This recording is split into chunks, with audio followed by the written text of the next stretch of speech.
야, 걔 문자 하나에 벌써 5번 휴대폰 봤다며? 어제 화장하고 새벽 산책 나간 거 진짜 걔 때문이야? 친구들 모임 또 안 나왔대. 완전 사랑아리 중이라던데. 노년에 찾아온 이성적 감정, 달콤한 줄 알았는데 독처럼 퍼지고 있습니다. 설렘은 금세 집착이 되고 감정은 폭주하며 인생의 중심을 무너뜨립니다. 자존심은 바닥에 떨어지고 체면은 사라지고 친구는 하나둘 떠납니다. 사랑이 아니라 중독이 되어 모든 것을 삼켜버리는 무서운 덫이 되어버립니다. 이번 영상은 노년의 이성적 사랑에 집착하면 안 되는 5가지 이유에 대한 영상입니다. 구독, 좋아요 누르시면 시작하겠습니다. 노년의 이성적 사랑에 집착하면 안 되는 5가지 이유 중 첫 번째는 헛된 기대를 할 수 있기 때문입니다. 노년의 이성적 사랑에 집착하면 가장 먼저 찾아오는 감정은 헛된 기대입니다. 그 사람의 미소 하나, 따뜻한 말 한마디, 함께한 몇 번의 대화만으로 마음이 붉게 달아오르기 시작합니다. 그리고 어느 순간부터는 그 사람도 분명 같은 마음일 거라는 착각에 빠져듭니다. 혼자서 의미를 부여하고 혼자서 설레고 혼자서 상상의 나래를 펼치기 시작합니다. 문제는 그 상상이 너무도 달콤해서 빠져나오기가 힘들다는 점입니다. 오늘은 연락이 오겠지, 이번에는 먼저 다가오겠지, 생일에 무언가 준비했겠지. 그런 기대가 가슴속에 쌓이고 시간이 지나면서 점점 더 강해집니다.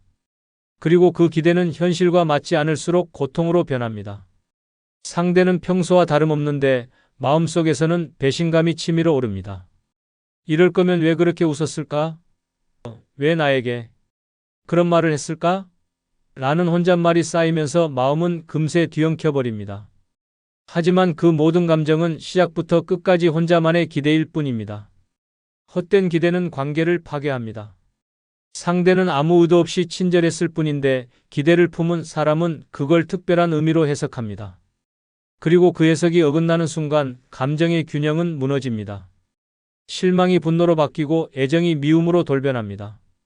상대는 당황하고 거리를 두게 되며 결국 멀어질 수밖에 없습니다. 기대는 애초에 이루어질 수 없는 환상에 불과했는데 그걸 진짜라고 믿었던 사람이 상처를 가장 크게 받습니다. 더 무서운 건 이런 기대가 반복된다는 점입니다. 한번 상처받고도 다시 비슷한 상황이 생기면 또다시 기대합니다. 이번엔 다르겠지, 이번 사람은 진심일 거야 라는 생각이 어김없이 떠오릅니다. 그렇게 기대하고 또 무너지고 다시 기대하고 또 실망하면서 감정은 끝없이 소모됩니다. 결국 남는 건 텅 빈 마음과 자괴감뿐입니다. 노년의 감정은 젊을 때보다 훨씬 더 깊고 진지합니다. 한번 빠지면 더 깊게 빠지고 더 오래 아픕니다. 그래서 헛된 기대는 더 위험합니다. 젊을 땐 흘려보낼 수 있는 일도 노년에는 평생의 흉터가 됩니다. 누구에게도 말 못할 상처가 마음속 깊은 곳에 남아 삶의 질을 떨어뜨립니다. 사랑이라는 감정이 사람을 살게도 하지만 잘못된 사랑은 노년의 삶을 무너뜨릴 수 있습니다.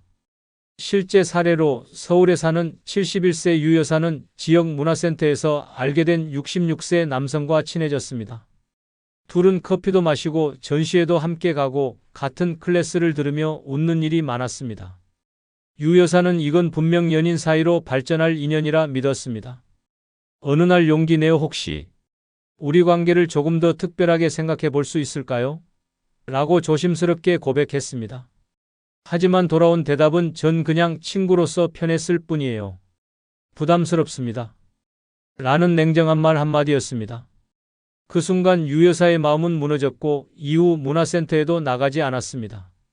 몇 달 뒤 동네 사람들과의 수다 자리에서 유 여사는 내가 혼자 드라마 찍은 거지 뭐 다음엔 대본이라도 받아야겠어 라며 웃으며 말했지만 주변 사람들은 그 웃음 뒤에 감춰진 허탈함을 읽을 수 있었습니다. 헛된 기대는 웃음 뒤에 긴 한숨을 남깁니다. 노년의 이성적 사랑에 집착하면 안 되는 5가지 이유 중 2번째는 무의식적으로 무리하기 때문입니다. 노년의 이성적 사랑에 집착하면 무서운 일이 벌어집니다. 바로 자신도 모르게 무의식적으로 무리하게 된다는 점입니다. 그 사람의 관심을 얻기 위해, 눈에 들기 위해, 선택받기 위해 몸도 마음도 무리하게 움직입니다. 예전 같지 않은 체력인데도 새벽같이 나가 운동을 시작하고 다리가 후들거리는데도 젊은 사람처럼 걷고 무릎이 아픈 걸 알면서도 하이힐을 신습니다. 이유는 단 하나입니다. 예뻐 보이고 멋져 보이고 특별해 보이고 싶어서입니다. 이 무리는 조용히 그러나 치명적으로 몸을 망가뜨립니다. 관절에 무리가 오고 심장은 예전처럼 따라오지 못합니다. 그런데도 사랑이라는 감정에 취해 아픈 줄도 모릅니다. 무거운 가방을 들고 장을 봐가며 요리를 준비하고 피곤한 몸으로 꾸밈새를 유지하고 식욕이 없어도 억지로 식사하며 힘을 내는 척합니다. 결국 어느 날 몸이 확 무너지고서야 뒤늦게 깨닫게 됩니다. 나는 나를 위해 살고 있지 않았구나.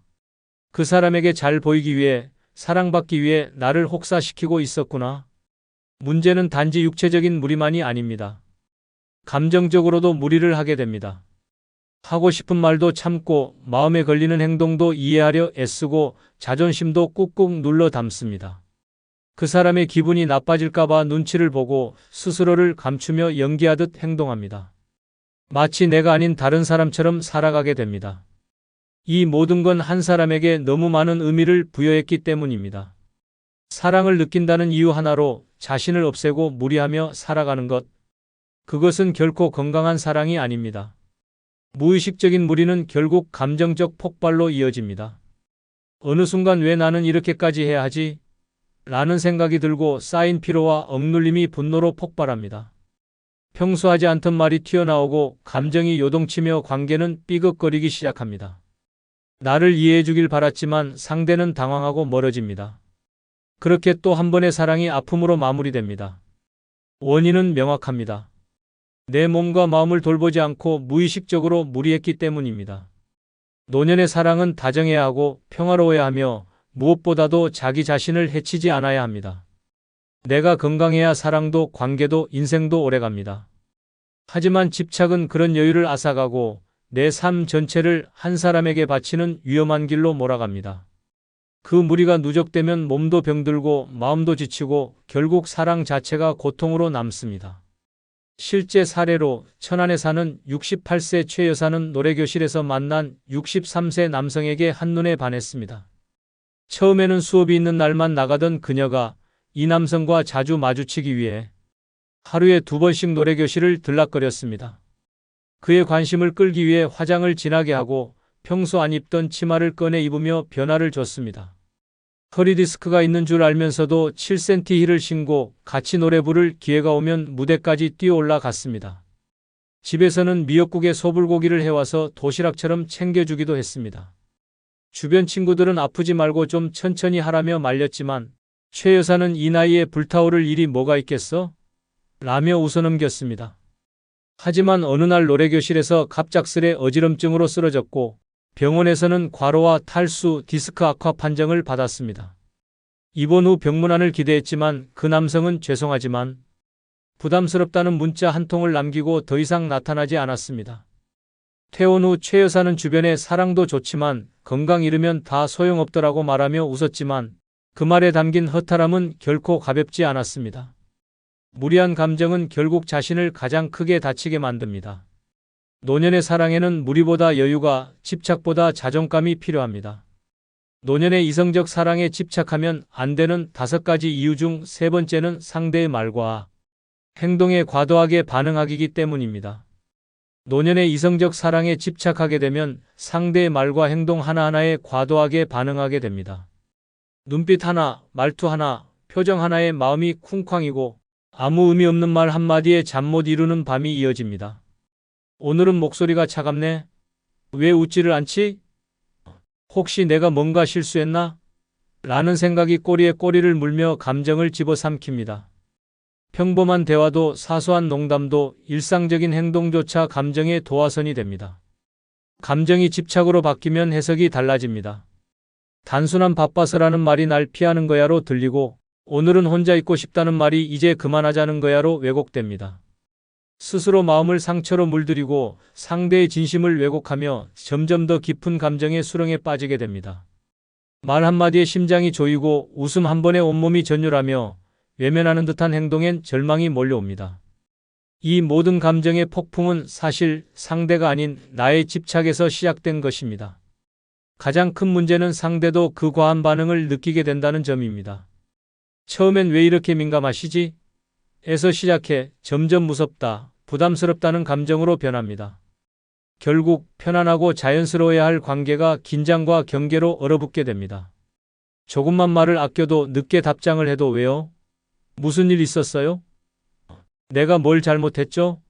라는 질문이 쏟아지면 상대는 숨이 막힙니다. 사랑이 아닌 감정의 감옥이 되어버리는 것입니다. 과도한 반응은 상대를 지치게 하고 스스로도 무너뜨립니다. 하루 종일 상대의 SNS를 들여다보며 사진 속 표정을 분석하고 메시지 하나에 수십 번의 의미를 부여하며 말투의 변화에 불안에 떨기 시작합니다. 그 불안은 결국 나를 파괴하고 관계를 끊어내는 칼날이 됩니다. 감정은 소중하지만 집착은 치명적입니다. 말과 행동 하나에 휘둘리는 삶은 결코 평온할 수 없습니다. 노년의 사랑은 마음이 편해야 합니다. 설렘보다는 안정, 불안보다는 여유가 중심이 되어야 합니다. 그러나 상대의 사소한 반응에 과민하게 반응하는 순간 사랑은 지옥의 문이 되어버립니다. 감정의 요동은 고요해야 할 노년을 소란스럽게 만들고 결국은 삶의 균형마저 무너뜨립니다. 말에 예민해질수록 사랑은 멀어지고 고독만 짙어집니다. 실제 사례로 부산의 66세 이 여사는 온라인 커뮤니티에서 알게 된 64세 남성과 문자로 자주 소통했습니다. 매일 인사와 안부를 주고받던 중 어느 날 그 남성이 이틀 동안 답장을 하지 않았습니다. 이 여사는 속이 까맣게 타 들어갔고 무슨 일 있어요? 제가 혹시 기분 상하게 했나요? 왜 연락을 안 하시죠? 라는 문자를 연달아 보냈습니다. 남성은 그냥 병원에 입원 중이었어요 라는 답변을 남겼지만 이후 연락 빈도는 줄어들었습니다. 그 다음부터는 남성의 말투 하나에도 예민해지기 시작했습니다. 예전엔 웃으며 넘기던 오늘은 바쁘네요 라는 말에도 이젠 나한테 관심 없다는 뜻인가요? 라는 반응을 보였습니다. 결국 남성은 편하게 이야기 나누던 관계였는데 점점 숨막히네요 라는 말을 남기고 연락을 끊었습니다. 이후 이 여사는 지인들에게 내가 왜 그렇게까지 집착했는지 모르겠어. 문자 하나에 내 인생이 들쑥날쑥했어 라며 웃으며 털어놨지만 그 말 속에는 씁쓸함이 묻어났습니다.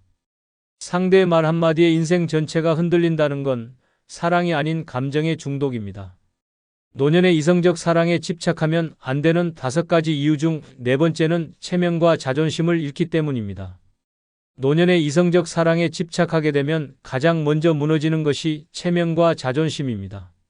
그토록 지켜온 존엄함, 사람들 앞에서 당당했던 태도, 오랜 세월 쌓아온 인격이 단 한 사람 앞에서 산산조각 납니다.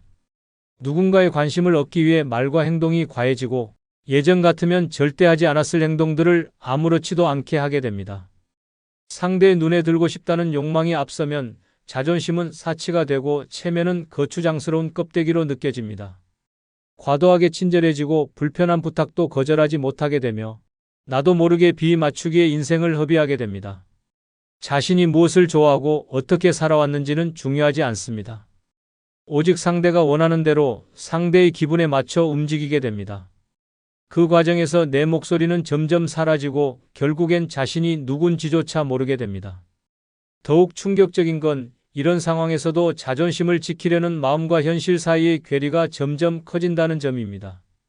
겉으로는 나는 괜찮아, 그냥 편하게 지내는 사이야 라며 쿨한 척을 하지만 속은 끓고 마음은 불안정해집니다. 상대가 다른 이성과 웃으며 이야기하는 모습만 봐도 심장이 철렁 내려앉고 괜히 짜증이 나며 하루 종일 기분이 가라앉습니다. 그런 감정을 들키지 않기 위해 더 친절하게 굴고 더 애써 웃고 더 많이 챙기게 됩니다. 이것이 체면을 포기하는 지름길입니다. 주변 사람들도 변화를 눈치챕니다. 요즘 왜 그렇게 애쓰세요? 너무 마음 쓰지 마세요라는 조언도 체면을 잃은 사람에게는 다 잔소리로 들립니다. 자존심이란 건 누군가가 챙겨주는 게 아니라 스스로 지켜야 하는 것입니다. 그러나 집착에 빠진 사랑은 그 자존심을 서서히 부식시킵니다. 내 감정을 포장하려고 스스로를 속이고 그 사람 앞에서만은 애처럼 행동하게 됩니다. 노년에는 자존심이 곧 생존의 무기입니다. 자존심을 지키는 태도야말로 노년의 삶을 당당하게 만들어주는 힘입니다. 그런데 그 한 사람을 향한 마음 때문에 그 모든 것을 내려놓게 되면 삶 전체의 균형이 무너집니다.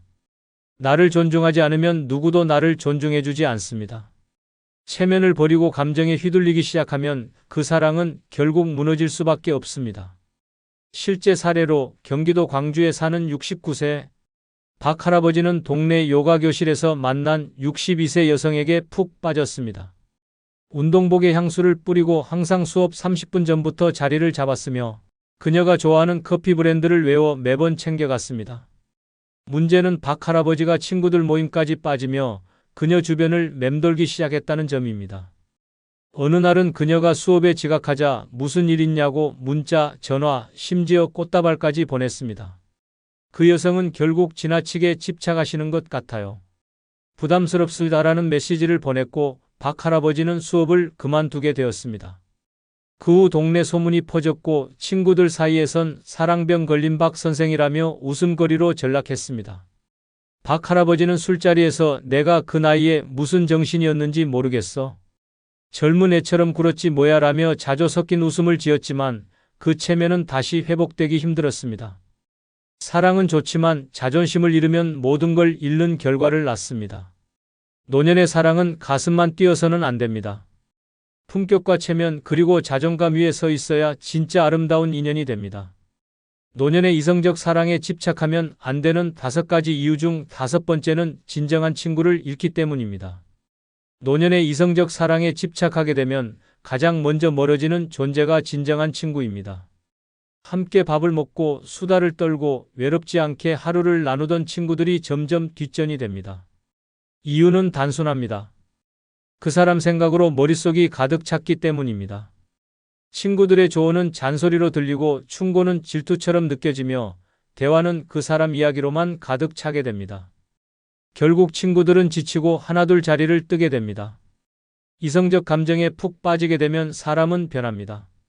평소엔 침착하고 배려심 있던 사람도 감정에 휘둘리면 자기 중심적으로 변하게 됩니다. 그 사람이 기준이 되어 모든 판단과 행동이 결정되기 시작하고 친구들의 입장은 무시됩니다. 친구가 아파도 속상한 일이 있어도 그 사람과의 시간이 우선이 됩니다. 그렇게 진정한 친구들은 소외되고 오랜 관계는 서서히 금이 갑니다. 가장 안타까운 건 그 사랑이 끝났을 때 남는 게 아무것도 없다는 점입니다. 친구에게 털어놓고 싶어도 이미 멀어졌고 위로받고 싶어도 누구도 남아있지 않습니다. 외로운 감정에 매달려 사랑을 줬다가 진짜 소중한 관계는 놓쳐버린 것입니다. 이별의 아픔은 견딜 수 있어도 친구 없는 노년의 외로움은 지옥입니다. 그 고독은 가슴을 먹먹하게 하고 삶의 의미를 무너뜨립니다. 노년의 친구는 단순한 지인이 아닙니다. 병원에 함께 가줄 사람, 기력이 없을 때 손잡아줄 사람, 마음 터놓고 웃고 떠들 수 있는 사람이 바로 친구입니다. 그런데 그 소중한 사람들을 이성에 대한 감정 하나로 잃어버리면 노년의 삶은 위태로워집니다. 젊은 시절엔 다시 만들 수 있었던 우정도 나이가 들면 결코 쉽게 생기지 않습니다. 친구를 잃는 순간 인생의 버팀목 하나가 사라지는 것입니다. 이성적 감정에 빠졌을 때 친구들은 눈치를 줍니다. 조금 천천히 해. 그 사람 믿을 수 있겠어? 우리가 보기엔 좀 위험해라는 말들을 건넵니다. 하지만 그 순간엔 그 모든 말이 귀찮고 마음에 거슬리고 공격처럼 느껴집니다.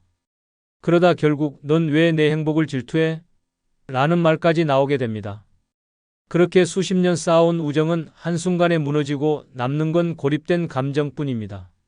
실제 사례로 울산에 사는 65세 양 여사는 평소 친구들과 김치 모임이라 불리는 요리 동호회를 매주 즐겼습니다. 10년 넘게 함께한 친구들과 음식도 나누고 건강 이야기부터 자식 자랑까지 끈끈한 관계를 이어오던 그녀는 어느 날 60대 후반의 남성과 요가 교실에서 만나 이성적 관심을 갖게 되었습니다. 그때부터 달라졌습니다. 김치 모임에 늦거나 빠지기 시작했고 참석해도 온통 그 남자 이야기뿐이었습니다. 친구들은 처음엔 웃으며 듣고 조심스럽게 충고도 했지만 양 여사는 내가 인생을 좀 즐긴다는데 왜 다들 말이 많아? 라며 핀잔을 줬습니다. 결국 친구들은 점점 연락을 끊기 시작했고 김치 모임에서도 자연스럽게 빠지게 되었습니다. 그런데 몇 달 후 그 남성이 다른 여성과 식사하는 장면을 직접 목격한 양 여사는 큰 충격에 빠졌고 그 길로 몸져 누웠습니다. 회복 후 다시 친구들에게 연락했지만 이미 관계는 예전 같지 않았습니다. 한 모임에서 양 여사는 김치 담글 줄 아는 건 여전한데 같이 담글 사람이 없네라며 허탈하게 웃었습니다. 그녀는 이젠 다시 친구들과 가까워지고 싶다고 했지만 친구들의 마음은 쉽게 돌아오지 않았습니다. 사랑 하나에 모든 걸 쏟아부은 대가는 10년의 우정이었습니다. 진정한 친구는 쉽게 잃고 다시는 쉽게 얻지 못합니다. 끝으로 여러분께 한 가지 부탁이 있습니다. 영상 아래에 나오는 제품을 누르시면 쿠팡으로 연결됩니다. 이렇게 쿠팡으로 연결된 후 아무 물건을 사셔도 제 채널에 약간의 수익이 발생하오니 앞으로 쿠팡에서 물건을 구입할 경우 이런 식으로 구입해 주셔서 본 채널에 간접 후원해 주시면 대단히 감사하겠습니다. 그럼 내일 아침 7시에 더 좋은 영상으로 찾아뵙겠습니다. 감사합니다. 엄마, 요즘 바빠서 전화 못했어요.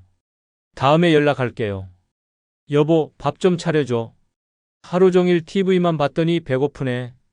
늙어서도 자식과 남편만 바라보다가는 결국 외로움과 후회만 남습니다. 자식은 언젠가 자기 인생을 살기 바쁘고 남편은 늙어서도 여전히 나를 부려먹으려 합니다. 가족을 위해 평생 희생했지만 정작 나를 위해 살아본 적이 없습니다. 이제라도 달라져야 합니다. 남은 인생 남에게 휘둘리며 살 것인가 아니면 온전히 나 자신을 위한 삶을 살 것인가? 늙어서도 당당하고 행복하게 살고 싶다면 자식과 남편이 아닌 나를 위한 준비를 해야 합니다. 이번 영상은 노년에 행복하게 살기 위한 5가지 준비사항에 대해 알아보겠습니다. 구독, 좋아요 누르시면 시작하겠습니다. 늙어서는 자식, 남편 다 필요 없다. 5가지 준비하고 행복하게 살면 최고다 중 첫 번째 준비해야 할 것은 나에게 소중한 사람을 구별하는 기준 세우기입니다. 늙어서는 결국 내 곁에 남는 사람이 누구인지 분명히 알아야 합니다. 나를 힘들게 하고 내 삶을 갉아먹는 인간관계는 단호하게 정리해야 합니다. 누구에게나 잘 보이려 애쓰다가 정작 내 인생은 불행해질 뿐입니다. 노년에는 오히려 불필요한 인간관계가 건강과 행복을 해치는 독이 될 수 있습니다. 자식이라고 해서 무조건 소중한 존재가 아닙니다. 평생 키운 자식이 부모를 가볍게 여기고 필요할 때만 연락하는 존재라면 그건 혈육이 아니라 하나의 인연일 뿐입니다. 부모가 늙었다고 무시하고 돈 필요할 때만 찾는 자식이라면 미련을 버려야 합니다. 자식에게 기대면서 외로움을 채우려 하면 결국 실망만 남습니다. 자식은 독립된 인격체이고 결국 자기 인생을 살아갑니다.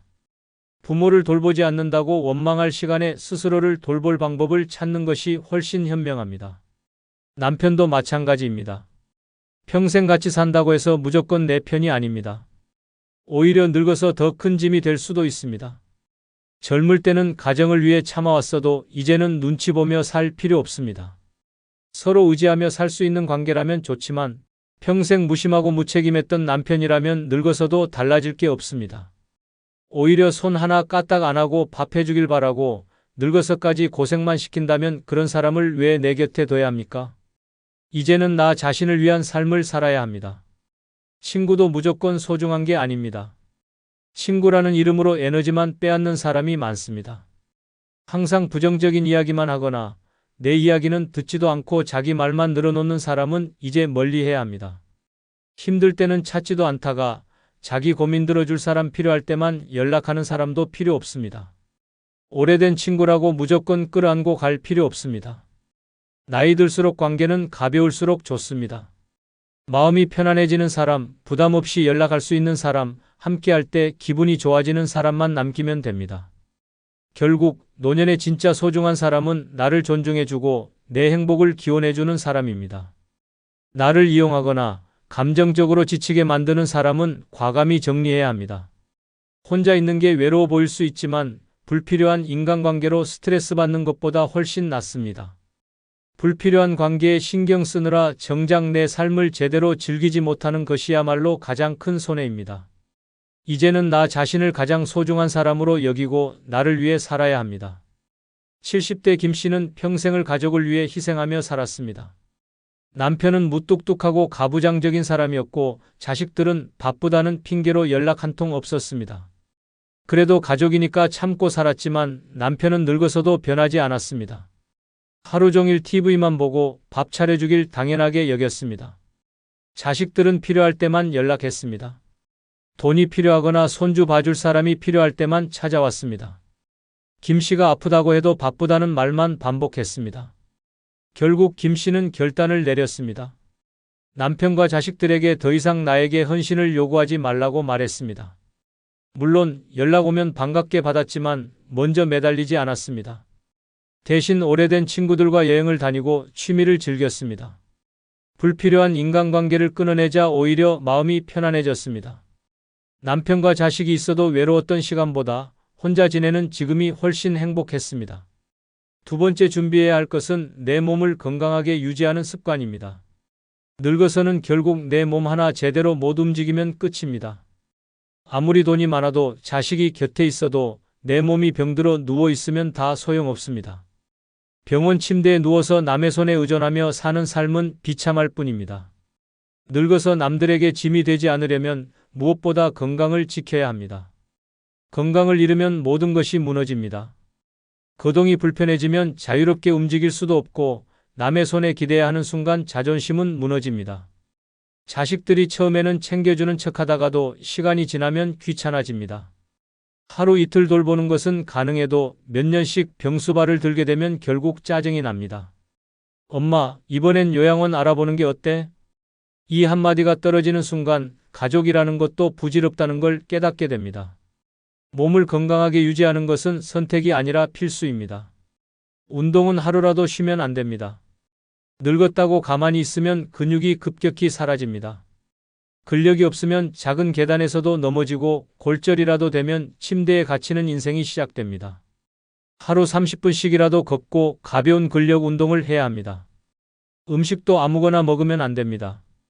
기름진 음식, 짠 음식, 단 음식은 노화를 촉진시키는 독입니다. 무조건 건강한 식단을 유지해야 합니다. 건강검진도 소홀히 하면 안 됩니다. 아무 증상 없다고 방심하다가 큰 병을 키우는 경우가 많습니다.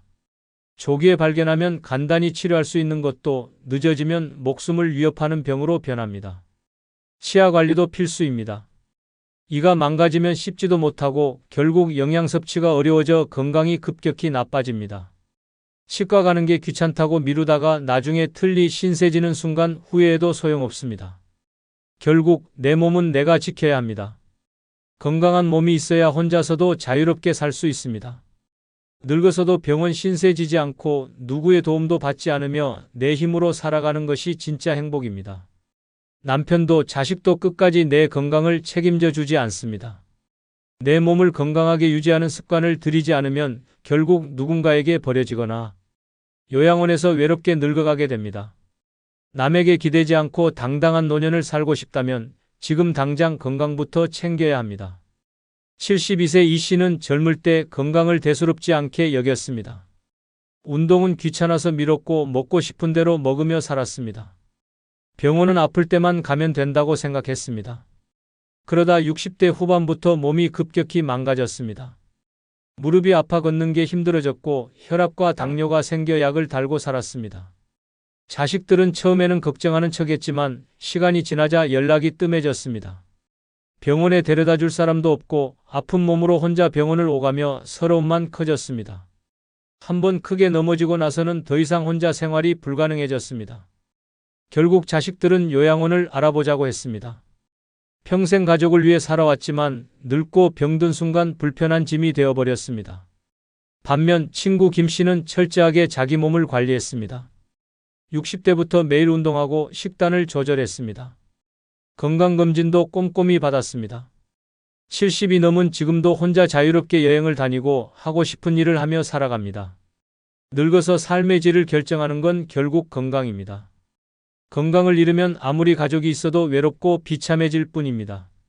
세 번째 준비해야 할 것은 나만의 힐링 공간 만들기입니다. 늙어서는 결국 혼자 있는 시간이 많아집니다. 자식들은 바쁘고 남편과도 대화가 줄어듭니다. 나를 위해 주는 사람은커녕 오히려 신경 써야 할 대상만 늘어납니다. 이런 상황에서 마음 편히 쉴 곳조차 없다면 노년의 삶은 지옥이 됩니다. 그래서 반드시 나만을 위한 힐링 공간을 만들어야 합니다. 내 마음이 안정되고 누구에게도 방해받지 않는 곳이 있어야 합니다. 집안에서도 내 공간이 없으면 끊임없이 스트레스를 받습니다. 남편은 TV만 보고 자식들은 가끔 와서 어지럽히고 갈 뿐입니다. 온종일 부엌과 거실을 전전하며 다른 사람을 위해 사는 삶은 이제 끝내야 합니다. 오롯이 나를 위한 공간을 만들고 그곳에서 힐링하는 시간을 가져야 합니다. 작은 방 하나라도 좋고 베란다 한쪽을 꾸며도 됩니다. 내 취향대로 가구를 배치하고 좋아하는 물건들로 채워야 합니다. 그곳에서는 누구의 눈치도 볼 필요 없이 나만의 시간을 보내야 합니다. 힐링 공간이 없으면 사소한 일에도 예민해지고 쌓인 스트레스가 결국 건강을 망가뜨립니다. 오롯이 나를 위한 공간에서 조용히 책을 읽고 음악을 들으며 차 한 잔 마시는 것만으로도 삶의 질이 달라집니다. 반려식물을 키우거나 취미를 즐길 수도 있습니다. 중요한 것은 그 공간에서만큼은 가족도 세상도 신경 쓰지 않고 나 자신을 위한 시간을 가져야 한다는 것입니다. 결국 노년의 가장 중요한 것은 내 마음의 평온입니다. 아무리 가족이 있어도 결국 혼자 있는 시간이 많아질 수밖에 없습니다. 그 시간을 외로움과 답답함 속에서 보낼 것인지 아니면 나만의 힐링 공간에서 행복하게 보낼 것인지 선택해야 합니다.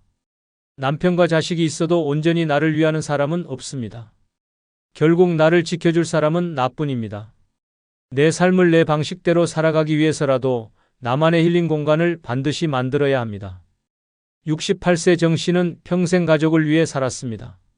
남편 밥 차려주고 자식들 뒷바라지하며 자기만의 공간 한 번 가져본 적이 없었습니다.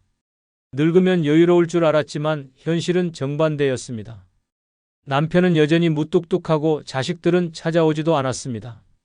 집에 있어도 쉬는 게 아니라 남편 뒷정리하고 TV 소음에 시달리는 일상이 반복되었습니다. 마음 편히 쉴 곳 하나 없는 게 서러웠습니다. 결국 정 씨는 작은 방 하나를 자신의 공간으로 만들었습니다. 예전 같으면 남편이 뭐라 할까 걱정했겠지만 이제는 신경 쓰지 않았습니다. 좋아하는 의자를 놓고 꽃을 키우며 조용한 시간을 보냈습니다. 매일 아침 차를 마시며 책을 읽는 순간이 가장 행복했습니다. 그 공간이 생기자 삶이 달라졌습니다. 더 이상 남편에게 휘둘리지도 자식들에게 기대지도 않았습니다. 나만을 위한 공간 하나가 결국 내 인생을 되찾아준 셈이었습니다. 네 번째 준비해야 할 것은 자식에게 재산을 미리 증여할지 신중히 고민하기입니다. 늙어서는 절대 재산을 함부로 자식에게 넘겨줘서는 안 됩니다. 평생 피땀 흘려 모은 돈을 쉽게 내주고 나면 결국 남는 것은 후회와 외로움뿐입니다. 자식들이 부모를 공경하는 것은 돈이 있을 때뿐입니다. 돈이 사라지는 순간 부모는 짐이 됩니다. 내가 이 정도 줬으니 효도하겠지라는 기대는 버려야 합니다. 기대하는 순간 실망만 커지고 돈을 빼앗긴 뒤에는 아무것도 할 수 없습니다. 자식이 아무리 착하고 속이 깊어 보여도 돈 앞에서는 사람이 변합니다.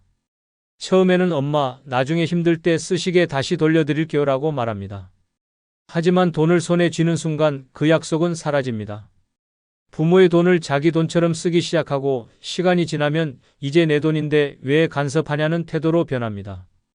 더 끔찍한 경우는 부모가 남은 돈을 어떻게 쓰는지 감시하기 시작한다는 것입니다. 돈을 미리 증여하는 순간 부모는 더 이상 존중받지 못하는 존재가 됩니다. 형제 간의 갈등도 심각해집니다. 누구는 더 받았네, 누구는 덜 받았네 하며 싸움이 시작됩니다. 부모가 살아있을 때도 이럴진데 사후에는 더합니다. 결국 서로 원수처럼 지내며 법정 싸움까지 가는 경우도 많습니다. 부모가 평생 가족을 위해 희생했는데 마지막에 남는 것은 돈 때문에 찢어진 가족뿐입니다. 노후에는 자식이 아니라 내 자신이 가장 중요합니다. 내 노후를 편안하게 보낼 돈을 남겨둬야 합니다. 자식들이 엄마, 그 돈 언제 줄 거야? 라고 묻는다면 단호하게 끊어야 합니다. 내 돈을 어떻게 쓸지는 내가 결정하는 것입니다. 필요할 때마다 조금씩 도와줄 수는 있어도 목돈을 한 번에 넘겨주는 순간 내 삶은 끝난다고 생각해야 합니다. 결국 자식에게 재산을 미리 주는 것은 부모 스스로를 버리는 행위입니다. 돈이 있어야 노후가 자유롭고 남의 눈치를 보지 않으며 내 인생을 지킬 수 있습니다. 돈이 있으면 병이 나도 선택할 수 있는 치료가 있고 마음에 드는 곳에서 여생을 보낼 수도 있습니다. 하지만 돈이 없으면 자식들에게 손 벌리며 비참한 삶을 살게 됩니다. 재산을 쉽게 넘겨주는 순간 부모는 그들의 인생에서 우선순위에서 밀려나고 잊혀지는 존재가 됩니다. 내 돈은 내 인생을 위해 남겨둬야 합니다. 70세 김 씨는 자식이 힘들다는 말에 결국 집을 미리 증여해 주었습니다. 엄마, 나중에 필요하면 우리가 챙겨줄게라는 말만 믿었습니다. 하지만 집을 넘긴 순간 모든 것이 변했습니다. 자식들은 예전처럼 살갑지 않았고 오히려 김 씨를 부담스러워했습니다. 작은 방 하나 얻어 혼자 살게 되었지만 손주 생일 때조차 초대받지 못했습니다. 돈이 있을 때는 자주 연락하던 자식들이 이제는 김 씨의 전화를 피했습니다. 반면 친구 이 씨는 끝까지 재산을 지켰습니다. 자식들이 미리 주면 더 편하게 살 텐데라고 설득했지만 단호하게 거절했습니다. 그 덕에 병원비 걱정 없이 건강을 챙길 수 있었고 원하는 곳으로 여행도 다녔습니다. 자식들도 함부로 대하지 못했습니다. 결국 늙어서는 돈이 곧 힘이었습니다. 돈을 넘기는 순간 부모의 가치는 사라지고 남는 건 외로움뿐이었습니다. 5번째 준비해야 할 것은 언제든 떠날 수 있는 마음가짐 갖기입니다. 늙어서는 언제든 떠날 수 있는 마음가짐을 가져야 합니다. 집착하는 순간 외로움과 후회만 남습니다. 자식에게 집착하면 엄마, 나중에 봐요라는 말만 듣게 되고 남편에게 집착하면 무시당하거나 짐이 될 뿐입니다. 돈, 사람, 물건 어느 것에도 미련을 두지 않는 것이 진짜 자유입니다. 죽음도 마찬가지입니다. 언젠가는 떠나야 하는데 두려워하면 남은 삶이 초조해질 뿐입니다. 늙어서 병원 침대에 누워 생명 연장 치료를 받으며 고통스럽게 사느니 마지막까지 품위 있게 떠날 준비를 하는 것이 낫습니다. 재산을 정리하고 유언을 남기고 내 방식대로 인생을 마무리할 계획을 세워야 합니다. 그래야 남에게 휘둘리지 않고 끝까지 내 인생을 지킬 수 있습니다. 집착을 버리면 후회가 없습니다. 사람들은 언젠가 변하고 떠납니다. 기대할수록 상처받고 바라면 실망하게 됩니다. 자식이든 친구든 남편이든 인연이 닿으면 조용히 떠나보내야 합니다. 억지로 붙잡아봐야 내 마음만 힘들어질 뿐입니다. 떠날 준비가 되어 있으면 두려울 것이 없습니다. 건강이 나빠져도 관계가 변해도 재산이 줄어들어도 담담할 수 있습니다. 집착하는 순간 모든 것이 힘들어지고 자유를 잃습니다. 늙어서는 언제든 훌훌 털어버릴 수 있는 마음가짐이 가장 중요합니다. 그래야 마지막까지 당당하게 후회 없이 살아갈 수 있습니다. 72세 이 씨는 평생 자식과 가족을 위해 헌신하며 살았습니다. 하지만 늙으니 자식들은 점점 멀어졌습니다. 전화 한 통조차 귀찮아하고 명절에도 얼굴 보기 어려웠습니다. 서운한 마음에 서글펐지만 언젠가부터 모든 걸 내려놓기로 했습니다. 자식들에게 기대는 걸 멈추고 집착을 버리자 마음이 편해졌습니다. 이 씨는 집을 정리하고 작은 원룸으로 이사했습니다. 필요 없는 물건도 싹 버렸습니다. 오로지 자신을 위한 삶을 살기 시작하니 자유가 찾아왔습니다. 자식들이 가끔 연락하면 반갑게 받지만 오지 않아도 신경 쓰지 않았습니다. 언젠가 세상을 떠날 날이 와도 미련 없이 가겠다는 다짐을 했습니다. 죽음을 두려워하지 않고 인생을 담담하게 받아들이니 하루하루가 더 소중해졌습니다. 결국 언제든 떠날 준비가 되어 있는 사람이 가장 자유롭고 행복한 삶을 삽니다. 결국 노년의 행복은 자식도 남편도 아닌 내 손에 달려 있습니다. 불필요한 인간관계를 정리하고 경제적, 정신적 독립을 이루며 스스로 행복을 찾는 것이 가장 중요합니다. 기대할수록 실망만 커지고 의지할수록 나를 소외시키는 것이 가족입니다. 이제는 오직 나를 위해 살아야 합니다. 내 몸과 마음을 돌보고 언제든 떠날 준비를 하며 마지막까지 존엄성을 지켜야 합니다.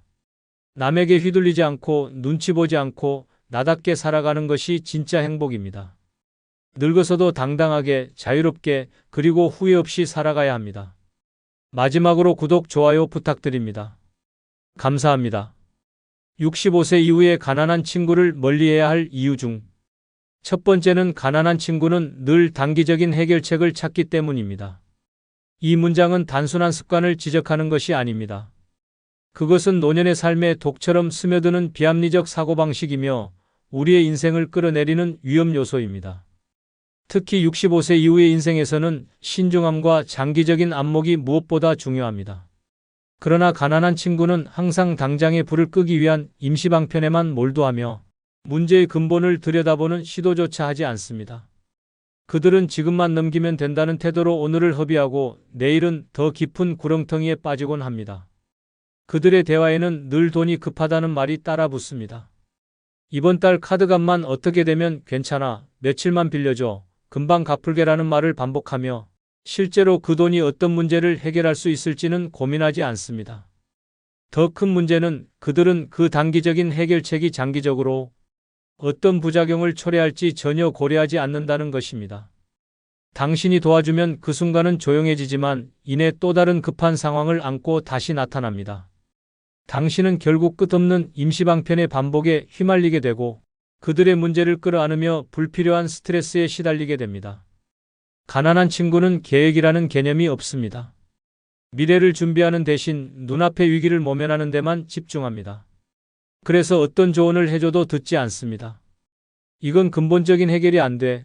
지금은 그런 거 생각할 때가 아니야 라고 말하며 지금만 넘기려는 생각에 갇혀 있습니다. 이런 사람과 가까이 지내다 보면 당신 역시 점점 문제 해결을 땜질식으로 처리하게 되고 삶에 대한 긴 안목을 잃어버리게 됩니다. 그들은 단기적 선택으로 문제를 키우고 그 책임을 주변 사람들에게 전가합니다. 그리고 당신은 어느새 그들의 비상금 역할을 하고 있다는 사실을 뒤늦게 깨닫게 됩니다. 심각한 것은 그들이 단기적인 해결책을 찾는 과정에서 거짓말을 할 수도 있다는 점입니다.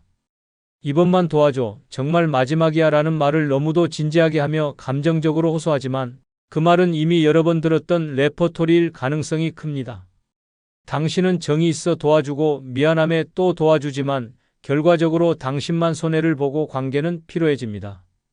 이런 사람에게 인생의 귀중한 시간과 마음을 쏟아붓는 것은 모래 위에 집을 짓는 것과 같습니다. 실제 사례를 보겠습니다. 69세의 배 씨는 친구 송 씨와 30년 지기였습니다. 송 씨는 늘 돈에 쪼들리는 사람이었지만 배 씨는 그가 한때 잘 나갔던 시절을 기억하며 계속해서 도움을 주었습니다. 어느 날 송 씨는 배 씨에게 급하게 돈을 빌려달라며 부탁했습니다. 이번 달 집세만 내면 괜찮아. 바로 갚을게. 배 씨는 의심 없이 도와줬습니다. 하지만 다음 달이 되자 또 연락이 왔습니다. 이번에는 통신비가 밀렸어. 이번만 좀 더 도와줘. 그렇게 몇 번이 반복되자 배 씨도 점점 의심이 들기 시작했습니다. 결정적인 순간은 배 씨가 송 씨의 집에 우연히 들렀을 때였습니다. 송 씨는 자신이 돈이 없어 힘들다고 하면서도 새로 산 TV와 안마의자를 자랑스럽게 보여주었습니다. 배 씨는 그제야 그가 단기적인 위기만 넘기려 했고 생활 습관을 바꿀 생각이 전혀 없다는 걸 깨달았습니다. 그는 송 씨와의 관계에서 큰 배신감을 느꼈고 이후 더 이상 금전적 도움은 주지 않겠다고 결심했습니다. 그리고 자신이 몇 년간 단기적 요청에 끌려다닌 사실에 화가 나며 사람을 다시 보는 눈을 갖게 되었다고 말했습니다. 이처럼 단기적인 해결책만 찾는 친구는 결국 당신을 피로하게 만들고 경제적이든 정신적이든 무거운 짐을 지게 만듭니다. 그들은 자신의 무계획을 당신의 책임으로 떠넘기며 당신의 인생마저 가볍게 여기게 합니다. 65세 이후 우리는 더 이상 남의 급한 불을 끄느라 자신의 시간을 불태워서는 안 됩니다. 당신의 노후는 충분히 존중받아야 하며 그런 가치를 깎아내리는 사람과의 관계는 과감히 정리하는 것이 필요합니다. 이제는 더 이상 그들의 응급처치 인생에 휘말리지 말고 당신만의 평온하고 건강한 삶을 지켜야 할 때입니다. 두 번째는 가난한 친구는 대체적으로 게을러서 같이 어울리면 스트레스가 생기기 때문입니다. 가난한 친구는 대체적으로 게을러서 같이 어울리면 스트레스가 생긴다. 이 말이 불편하게 들릴 수 있지만 노년의 삶을 평온하게 지키기 위해 반드시 직면해야 할 현실입니다. 게으름은 단순한 성향이 아니라 타인의 시간과 에너지를 갉아먹는 독소와도 같습니다. 가난한 친구 중 상당수는 생활의 어려움을 운명 탓으로 돌리며 자신은 아무런 노력도 하지 않으려 합니다. 이들은 새벽부터 텃밭에 나가 흙을 고르고 땀 흘리는 친구를 보고도 그 나이에 뭘 그렇게 바쁘게 사냐며 비아냥거립니다. 노력 없이 얻어지는 삶을 꿈꾸며 부지런한 사람들의 의지를 꺾으려 합니다. 게으른 친구와 함께 있으면 하루가 순식간에 무의미해집니다.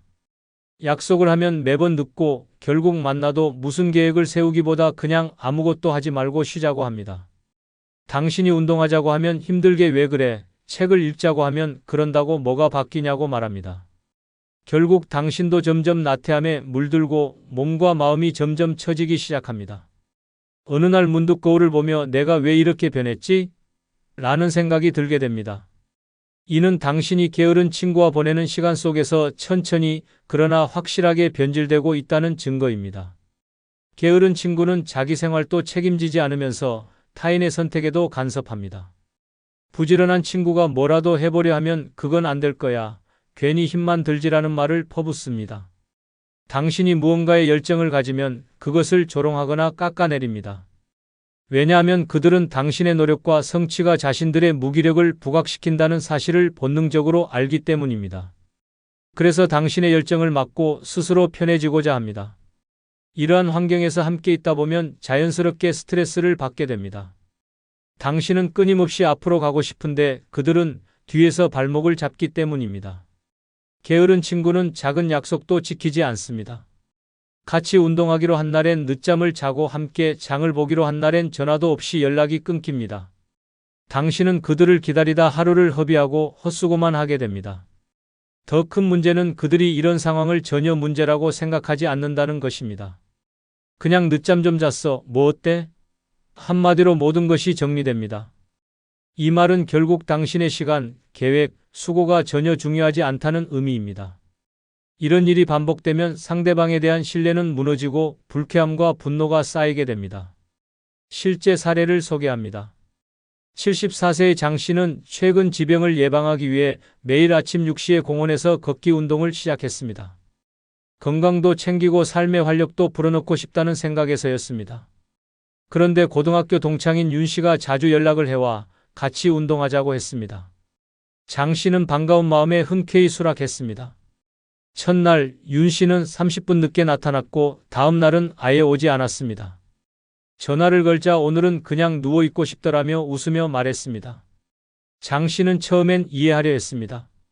하지만 윤 씨는 이후에도 운동 약속을 계속 어겼고 장 씨가 무언가를 하자고 제안하면 항상 귀찮다, 힘들다, 그게 뭐 그렇게 중요하냐며 반응했습니다. 심지어 장 씨가 아끼는 취미인 수채화 동호회에 같이 가자고 하자 윤 씨는 그 나이에 그림이 무슨 소용이냐, 돈도 안 되는 걸 뭐하러 해라며 비웃었습니다. 장 씨는 마음의 상처를 받았고 그날 이후 그림 도구를 손에서 놓고 며칠을 방 안에서 멍하니 앉아 있었습니다. 시간이 지나고 장 씨는 윤 씨와의 만남이 오히려 자신의 삶을 피폐하게 만들고 있다는 것을 깨달았습니다. 그는 윤 씨와의 연락을 줄이고 자신만의 생활을 다시 복원하기로 마음먹었습니다. 그 후 장 씨는 다시 동호회에 나가기 시작했고 공원 걷기도 혼자 꾸준히 하며 몸과 마음을 회복했습니다. 그는 말합니다. 게으른 친구와 어울리면 어느새 내 생활도 무너진다. 그들은 나를 끌어올리는 사람이 아니라 끌어내리는 사람이다.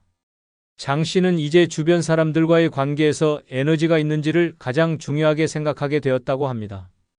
이처럼 게으른 친구는 단순히 행동이 느린 사람이 아닙니다. 그들은 당신의 에너지와 시간을 앗아가는 존재입니다. 그들과 어울리는 시간은 곧 당신의 삶을 깎아내리는 시간입니다. 노년의 삶은 점점 줄어드는 시계 속에서 진정으로 의미 있는 사람들과만 함께 해야 합니다. 게으름은 전염됩니다. 그들의 무기력이 당신의 삶을 병들게 하기 전에 과감히 거리를 두는 결단이 필요합니다. 그것이 당신의 노후를 지키는 가장 확실한 방법입니다. 세 번째는 가난한 친구는 부정적인 에너지를 불러일으키기 때문입니다.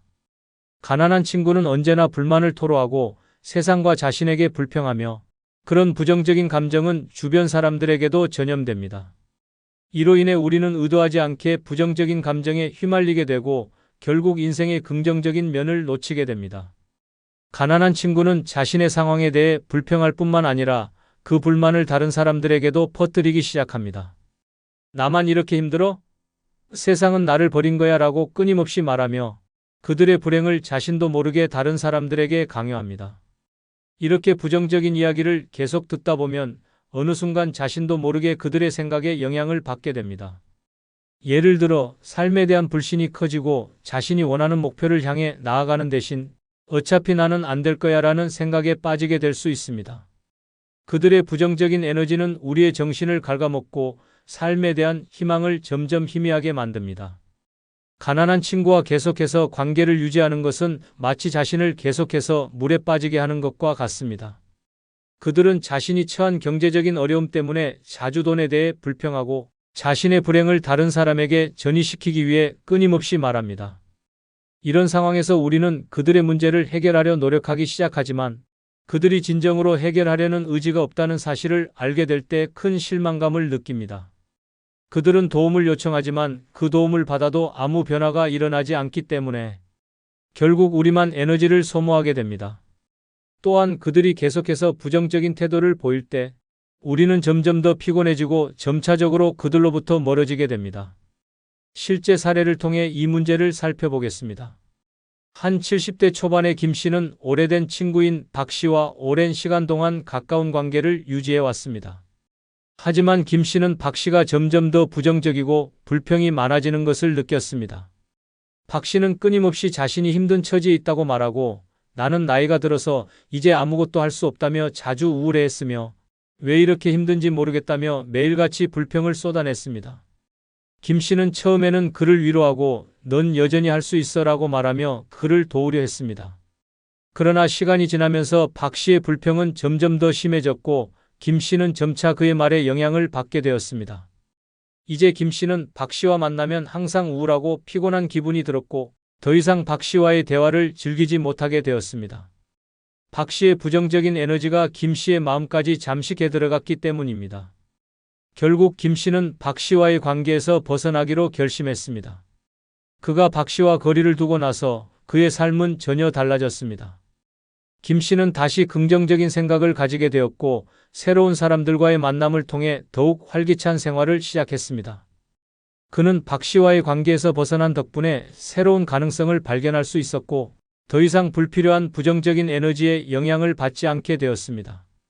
가난한 친구가 부정적인 에너지를 불러일으킨다는 것은 단순히 기분을 나쁘게 만드는 정도가 아닙니다.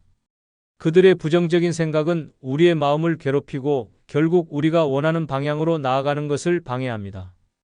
삶에 대한 부정적인 태도는 결국 우리의 미래까지도 어둡게 만들 수 있기 때문에 65세 이후에는 그러한 친구들과의 관계를 다시 한번 고민해 볼 필요가 있습니다. 네 번째는 가난한 친구는 항상 돈에 대해 걱정하기 때문입니다. 그들의 걱정은 단순히 금전적인 문제를 넘어서 우리의 삶에 깊은 영향을 미칠 수 있습니다. 돈에 대한 걱정은 끊임없이 그들의 대화에 등장하고 심지어 우리의 생각마저 물들입니다. 이로 인해 점점 더 재정적인 스트레스에 시달리게 되며 돈에 대한 불안감이 지속적으로 우리를 압박합니다. 가난한 친구는 돈에 대해 이야기할 때마다 자신의 처지를 강조하며 나 같은 사람은 어떻게 살아야 할까? 돈이 없으면 아무것도 할 수 없다라는 말을 자주 합니다. 그들은 항상 돈이 부족하다고 느끼고 이를 해결하려는 방법이 아니라 그저 불평만 합니다. 그들의 대화는 항상 돈에 관한 이야기로 가득 차 있습니다. 우리는 그들과 함께 있을 때마다 무의식적으로 그들의 걱정에 휘말리게 되며 돈이 없으면 살아갈 수 없다는 생각에 갇히게 됩니다. 이러한 마인드는 결국 우리의 인생에까지 영향을 미칩니다. 가난한 친구와 계속 가까운 관계를 유지한다면 우리는 그들의 경제적인 불안정을 공유하게 되고 그로 인해 우리의 삶도 점차 불안정해지기 시작합니다. 그들은 돈 없으면 모든 게 무너진다며 돈이 문제의 핵심인 것처럼 계속해서 말합니다. 그들의 이야기는 점점 더 무겁고 반복적으로 돈에 관한 불안감을 전파합니다. 이로 인해 우리는 돈이 없으면 행복할 수 없다는 생각에 점점 더 강하게 사로잡히게 되며 심지어 물질적인 풍요가 인생의 중요한 목표처럼 느껴지기 시작합니다. 그들의 부정적인 사고방식에 영향을 받아 우리는 점차 자아를 잃고 물질적인 것에 지나치게 집착하게 됩니다. 이러한 상황에서 점점 더 소비적이고 무책임한 삶을 살아가게 될 위험이 있습니다. 실제 사례를 통해 이 문제를 더 잘 이해할 수 있습니다. 75세의 박 씨는 예전부터 가까운 친구인 김 씨와 자주 만나며 많은 시간을 함께 보냈습니다. 하지만 최근 들어 박 씨는 김 씨와의 만남이 점점 불편해지고 있다는 것을 느꼈습니다. 그 이유는 김 씨가 늘 돈에 대해 이야기하며 요즘 물가가 너무 비싸다, 이젠 돈을 벌 수 있는 방법이 없다며 계속해서 불안감을 표현했기 때문입니다. 김 씨는 종종 자신이 경제적으로 어려운 상황에 처해 있다고 말하며 어떻게 살아야 할지 모르겠다는 이야기를 반복했습니다. 이러한 이야기는 박 씨에게도 큰 영향을 미쳤습니다. 처음에는 그저 위로를 하던 박 씨는 점차 자신도 경제적인 불안감을 느끼기 시작했습니다. 매일같이 김 씨와의 대화가 끝난 후 그는 정말 돈이 없으면 아무것도 할 수 없을까? 라는 생각에 사로잡히게 되었습니다. 박 씨는 어느 날 김 씨와의 대화가 끝난 후 심각하게 고민하게 되었습니다. 내가 이제까지 어떻게 살아왔지? 정말 돈이 없으면 행복할 수 없는 걸까? 라는 의문이 들었습니다. 그 후 박 씨는 자신도 점점 더 경제적 불안에 시달리게 되었고, 과거에는 그다지 중요하지 않았던 재정적인 문제들이 점점 더 커지기 시작했습니다. 그는 김 씨의 불안감을 전파받아 자신도 모르게 돈에 집착하게 되었고, 불필요한 소비를 하게 되었습니다. 이제는 돈이 모든 문제의 핵심이라고 믿게 된 박 씨는 생활에 더욱 스트레스를 받게 되었습니다. 그러던 어느 날 박 씨는 김 씨와의 만남을 완전히 끊기로 결심했습니다. 김 씨와의 관계를 지속하는 것은 더 이상 자신에게 이롭지 않다는 것을 깨달았기 때문입니다. 박 씨는 김 씨와의 만남을 줄이고 대신 새로운 사람들과 더 많은 시간을 보내기로 했습니다. 그 결과 박 씨는 다시 긍정적인 마음을 되찾고 재정적인 불안에서 벗어나기 위한 방법을 찾아갔습니다. 돈에 대한 집착을 내려놓고 자신만의 행복을 추구하는 방향으로 삶을 전환하게 되었습니다. 결국 박 씨는 경제적으로 더 안정적이고 정신적으로도 더 편안한 삶을 살게 되었습니다. 다섯 번째는 가난한 친구는 발전적인 대화보다 비관적인 대화를 선호하기 때문입니다. 이 문장은 단순한 조언이 아니라 노후를 편안하게 살기 위한 철저한 생존 전략입니다. 65세 이후의 삶은 더 이상 치열한 경쟁과 불안에서 벗어나고 편안하고 안정적인 일상을 누려야 하는 시기입니다. 그러나 곁에 있는 친구 하나가 당신의 삶을 서서히 병들게 할 수 있다는 사실을 아는 사람은 많지 않습니다. 가난한 친구 중 상당수는 현실적인 문제를 직시하고 극복하기보다 반복적으로 비관적인 이야기만을 늘어놓습니다. 그들은 당신이 어떤 희망을 말하더라도 그것을 즉시 무모한 헛꿈으로 치부하며 자신의 불행을 중심으로 이야기를 끌고 갑니다. 그들은 새로운 계획이나 도전을 이야기하면 그 나이에 무슨 계획이냐 해봐야 소용없다며 발목을 잡습니다. 당신의 열정을 조용히 꺾고 자신이 가진 어두운 시각을 마치 진실처럼 포장해 들려줍니다. 이들의 말 속에는 희망도 도전도 변화도 없습니다. 오직 불행의 되풀이와 운명의 탓만 가득합니다. 이런 대화를 계속 듣다 보면 처음엔 듣는 척만 하던 당신도 언젠가는 그 부정적인 분위기에 익숙해지고 어느샌가 똑같은 말들을 되풀이하고 있는 자신을 발견하게 됩니다. 그 순간 당신은 조용히 무너지고 있는 것입니다. 노년의 시간은 금보다 귀합니다. 이 시기에 가장 필요한 것은 긍정적인 사람들과의 관계입니다. 그러나 가난한 친구는 발전적인 이야기를 할 수 있는 기회조차 꺼려합니다. 그런 건 부자들이나 하는 얘기지. 우리는 그냥 이렇게 살다가 가는 거야 같은 말로 현실을 정당화합니다. 그러나 그 현실은 그들이 만든 틀일 뿐 당신의 현실과는 다를 수 있습니다. 문제는 그들이 그 틀에 당신을 억지로 끼워 맞추려 한다는 것입니다. 그러면서 당신의 희망을 조롱하고 새로운 도전을 무시하며 당신의 성취조차 시기와 냉소로 감싸버립니다. 비관적인 대화는 단순한 푸념이 아닙니다. 그것은 독처럼 퍼져나가 당신의 사고를 마비시키고 삶에 대한 기대를 갉아먹습니다. 아침에 일어나 오늘도 뭔가 해보자는 마음 대신 뭘 해도 소용없다는 무력감이 자리 잡게 되는 것이 바로 그들의 영향입니다. 이 모든 일이 당신도 모르게 천천히 그러나 분명히 일어납니다. 그리고 결국 당신은 아무것도 하지 않게 됩니다. 더 이상 시도하지 않고 바꾸려 하지 않으며 흘러가는 대로 살아가게 됩니다. 실제 사례를 하나 소개합니다. 70세의 정 씨는 오랜 친구인 최 씨와 매주 두세 번씩 만나 커피도 마시고 근처 공원을 산책하곤 했습니다. 정 씨는 은퇴 후 그림을 배워 전시회를 준비하는 등 활발하게 활동하는 사람이었습니다.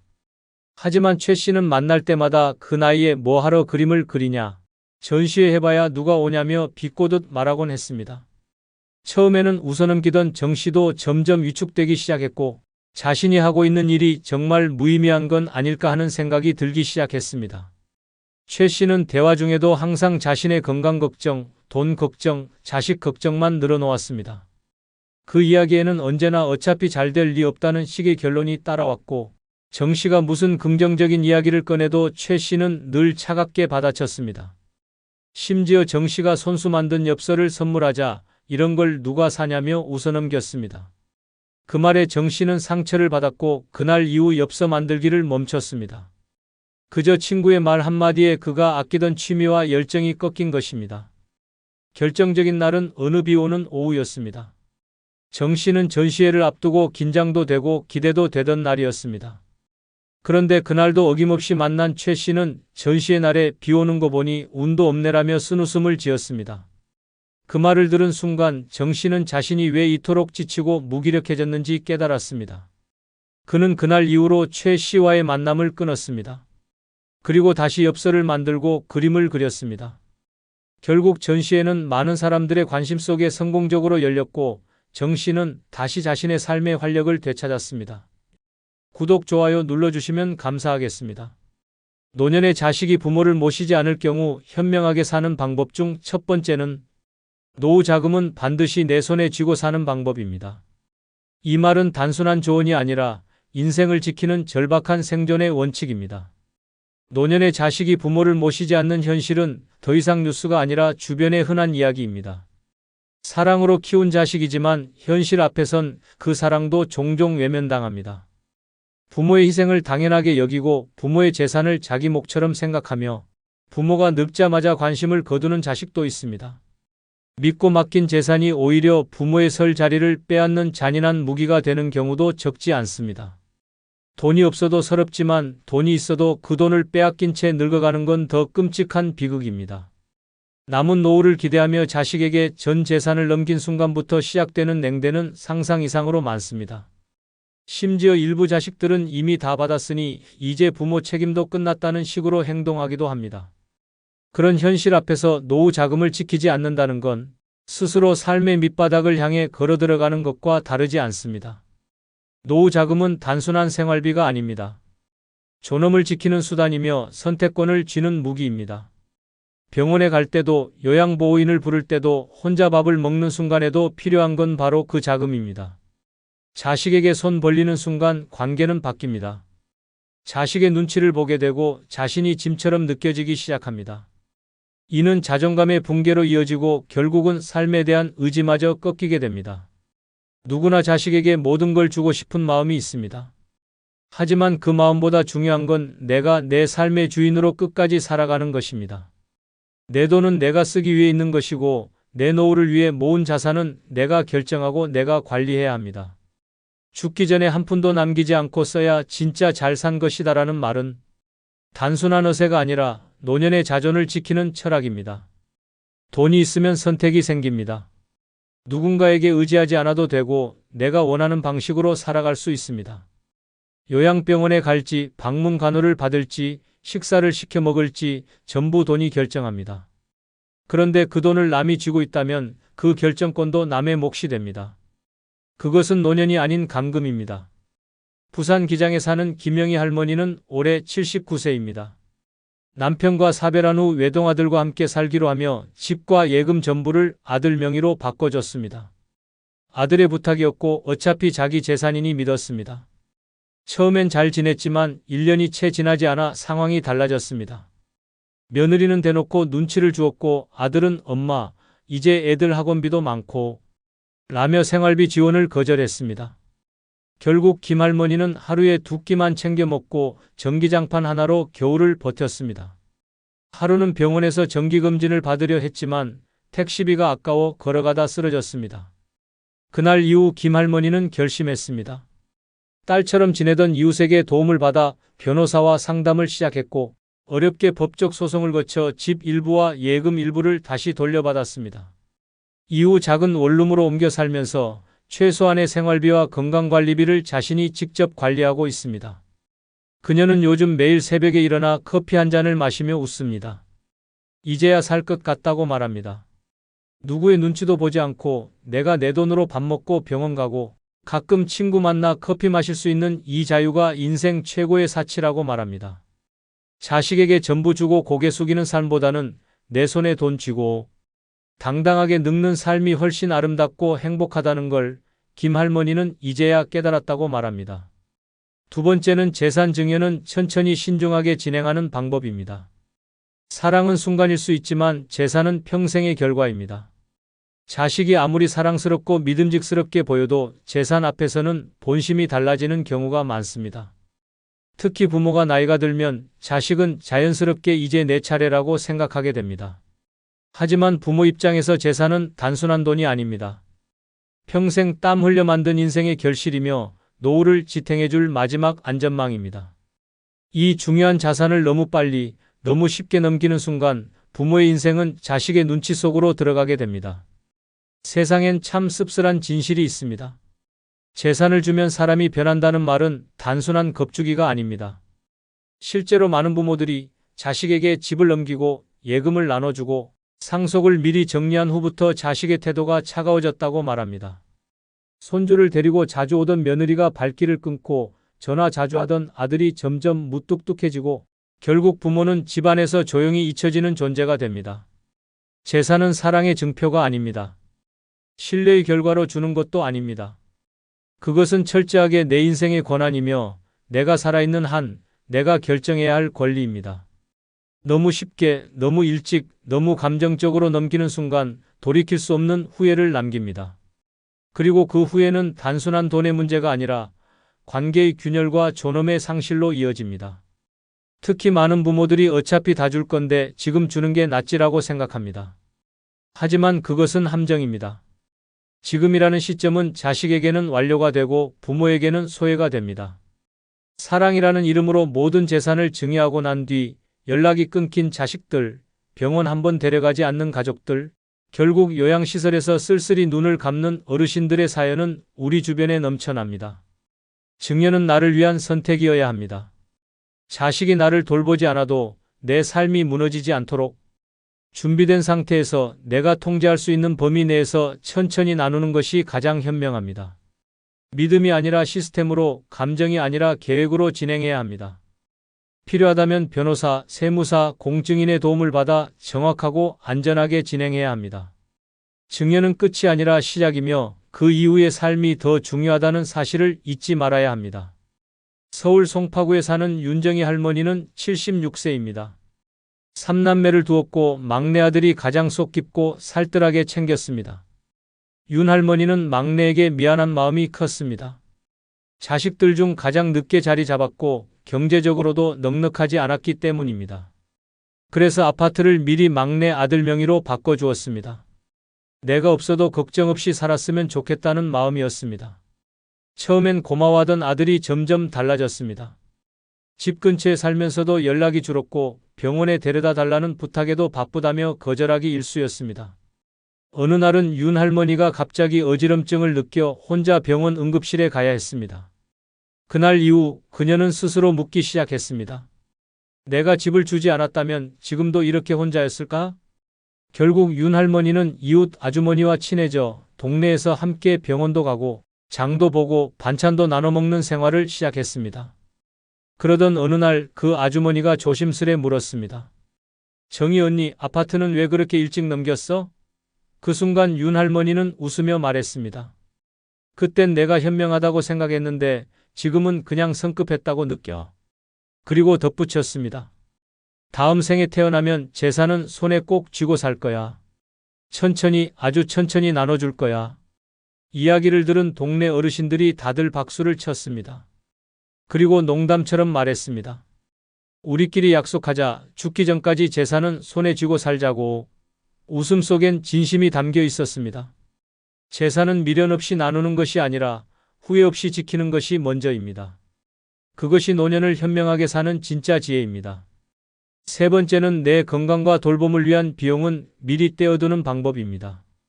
이것은 단순한 준비가 아니라 나를 지키는 최소한의 무기입니다. 노년은 갑자기 무너집니다. 어느 날 넘어지며 시작되고 다음 날부터 병원이 일상이 됩니다. 젊었을 때는 상상도 못했던 병명들이 쏟아지고 일어나지도 못할 정도로 기운이 빠집니다. 그런데 그 순간 돈이 없으면 치료도 못 받고 간병인도 못 부릅니다. 아무도 도와줄 수 없는 그 외롭고 차가운 상황에서 내 곁에 있을 수 있는 유일한 존재는 바로 내가 미리 준비한 건강자금입니다. 노년에 자식이 있다고 안심하는 건 환상입니다. 자식은 바쁩니다. 직장에 치이고 아이들 키우느라 여유가 없습니다. 부모 돌봄은 늘 후순위로 밀립니다.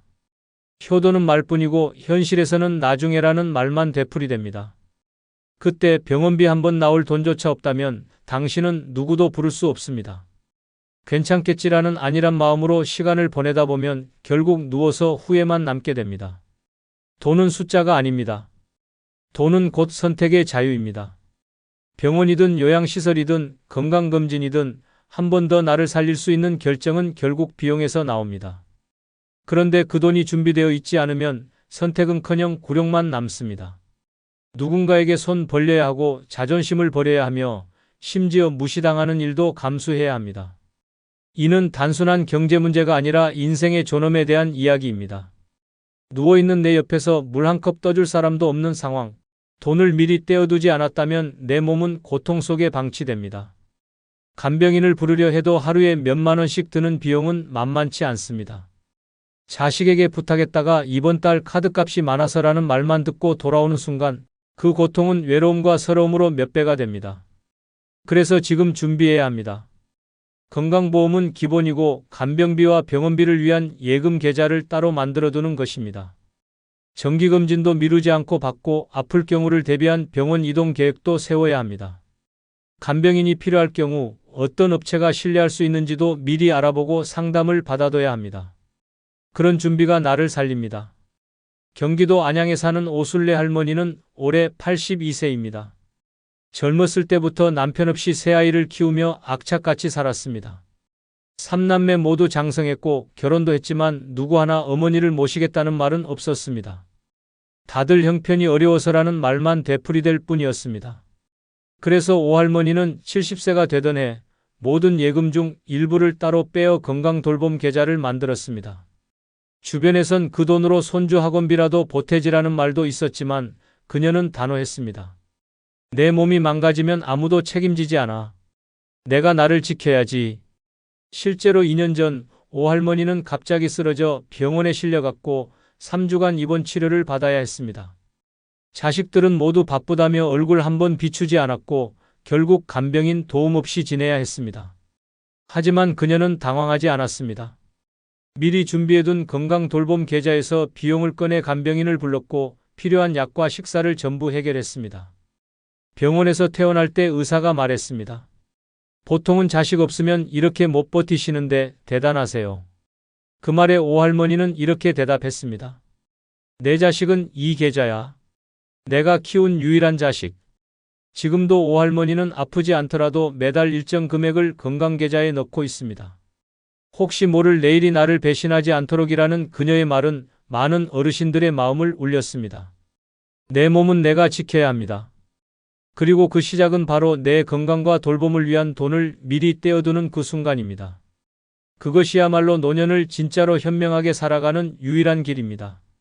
네 번째는 유언장으로 가족 갈등을 미리 막는 준비 방법입니다. 유언장으로 가족 갈등을 미리 막는 준비 방법입니다. 아무리 사이좋은 가족이라도 돈 앞에서는 무너질 수 있습니다. 특히 부모가 세상을 떠난 후 남겨진 재산을 두고 벌어지는 형제간의 전쟁은 상상 이상으로 잔인하고 참혹합니다. 평생 우애좋던 남매가 유산을 놓고 법정에서 서로를 고발하고 손주들 앞에서 소리 지르며 싸우는 일은 결코 드문 일이 아닙니다. 이 모든 비극은 단 하나, 유언장이 없었기 때문에 벌어지는 일입니다. 나는 자식들이 알아서 잘 나누겠지라는 막연한 믿음은 가장 위험한 착각입니다. 부모가 살아있을 땐 효자 같던 자식도 막상 돈이 걸리면 눈빛부터 달라집니다. 평생 동생을 챙기던 형이 유산 앞에선 내가 장남인데 왜 반반이냐고 소리치고 말 한마디 없던 며느리는 갑자기 앞에 나서서 우리 쪽은 손해를 봤다며 따지고 드는 모습은 너무도 흔한 현실입니다. 죽은 사람은 말이 없습니다. 그래서 남겨진 사람들은 자기 입장에서 해석하고 자기 욕심대로 판단합니다. 부모의 뜻은 왜곡되고 남겨진 유산은 분열의 불씨가 됩니다. 그 순간부터 가족이라는 울타리는 조각나고 형제라는 이름은 이기심으로 변질됩니다. 가장 평화롭게 떠나야 할 순간이 가장 치욕스러운 기억으로 남게 됩니다. 유언장은 단순한 종이가 아닙니다. 그것은 마지막으로 가족에게 남기는 지침서이며 부모의 뜻을 분명히 전달하는 강력한 수단입니다. 자식들이 다툴 이유를 원천적으로 차단하고 누가 얼마를 어떻게 받는지 명확하게 남김으로써 혼란과 갈등을 예방할 수 있습니다. 유언장은 사랑의 마무리이자 책임의 표현입니다. 특히 유언장을 작성할 때는 단순한 메모로 끝내지 말고 반드시 공증을 받는 것이 중요합니다. 전문가와 상담하여 법적 효력을 갖춘 문서로 남겨야 나중에 무효 처리되거나 분쟁이 발생하는 일을 막을 수 있습니다. 유언장은 재산 분배를 정하는 것을 넘어 가족 간의 신뢰와 존중을 지키는 마지막 방패입니다. 대전 유성구에 사는 이종숙 할머니는 올해 84세입니다. 그녀는 아파트 2채와 약간의 예금이 있었습니다. 세 자녀 모두 중산층 이상으로 겉보기엔 유산 분쟁과는 거리가 멀어 보였습니다. 하지만 할머니는 예전 이웃의 유산 싸움 이야기를 들은 후 우리 집도 예외는 아닐 수 있다는 생각이 들었다고 합니다. 그래서 그녀는 자식들에게 말도 하지 않고 변호사를 찾아갔습니다. 그리고 자신이 원하는 대로 유언장을 작성했습니다.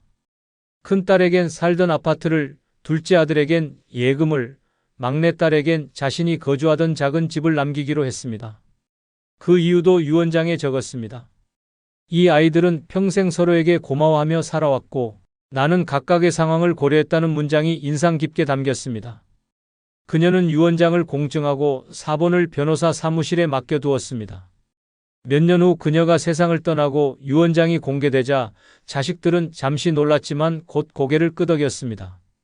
특히 평소 말이 없던 막내딸이 눈물을 흘리며 말했습니다. 엄마가 우리 다 생각하고 준비하신 거네요. 감사해요. 그날 이후 세 남매는 단 한 번도 유산 문제로 다투지 않았습니다. 오히려 유언장 덕분에 어머니의 뜻을 다시 새기며 서로에게 더 잘하려 애썼다고 합니다.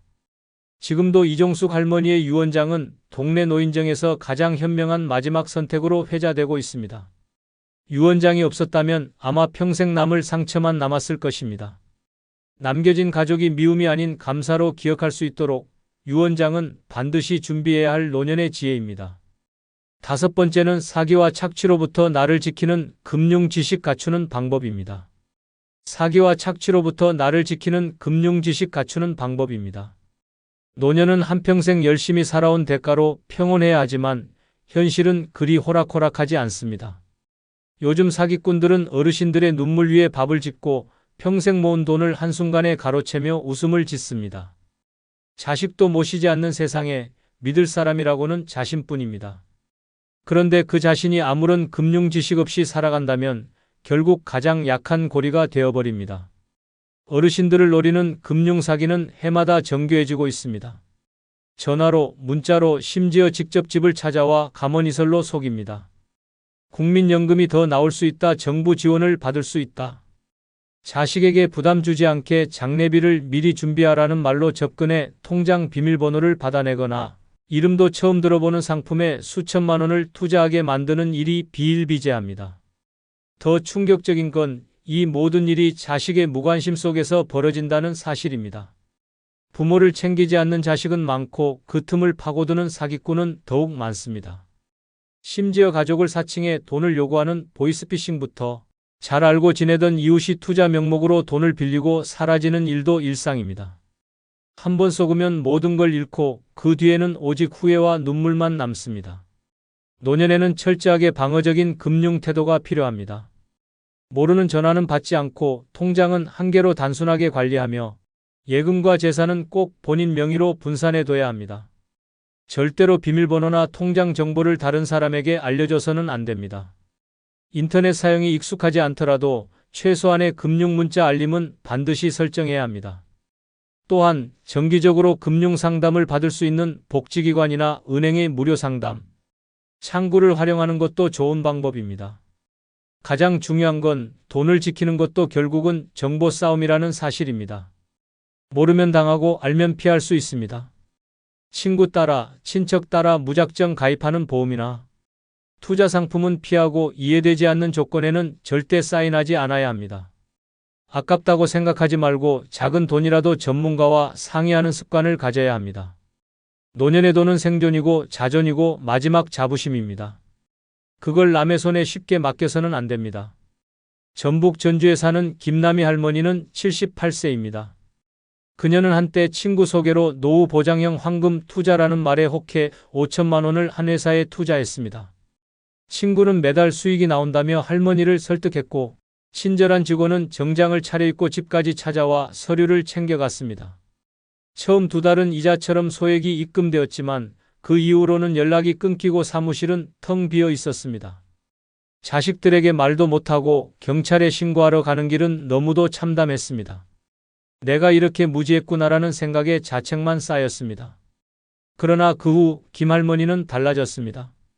구청에서 하는 금융교육 프로그램에 빠지지 않고 참여했고 스마트폰 뱅킹도 배웠습니다.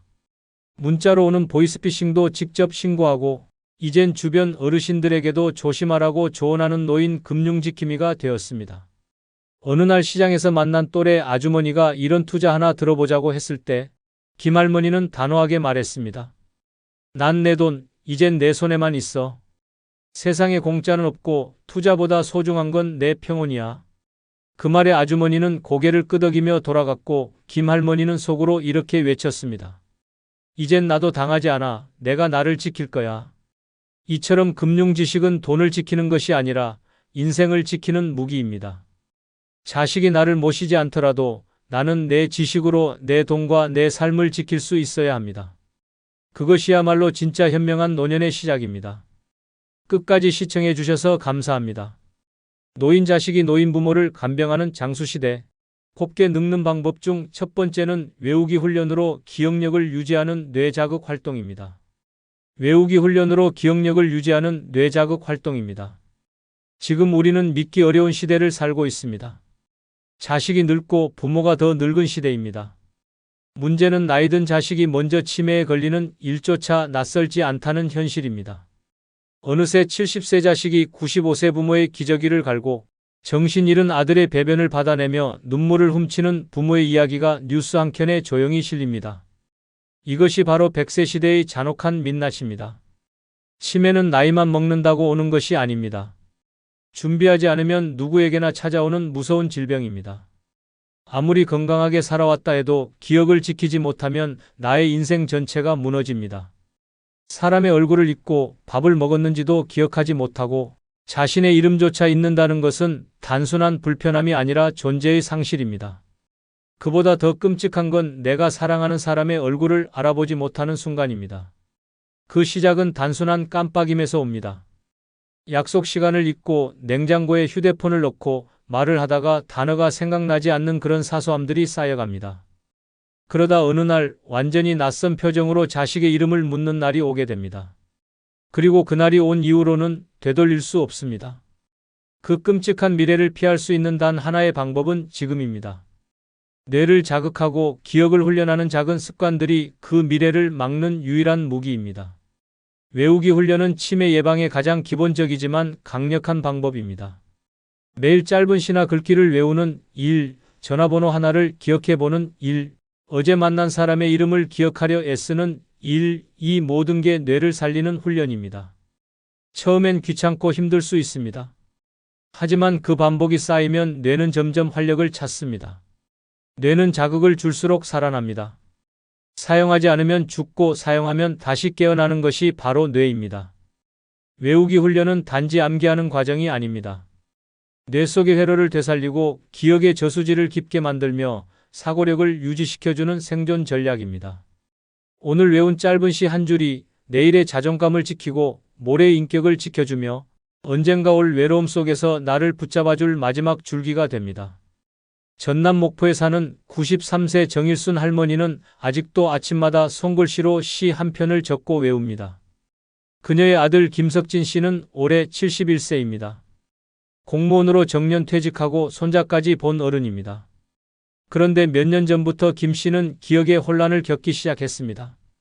처음에는 말끝을 흐리더니 점점 사람 이름을 헷갈리고 결국 며느리 이름조차 헷갈리기 시작했습니다.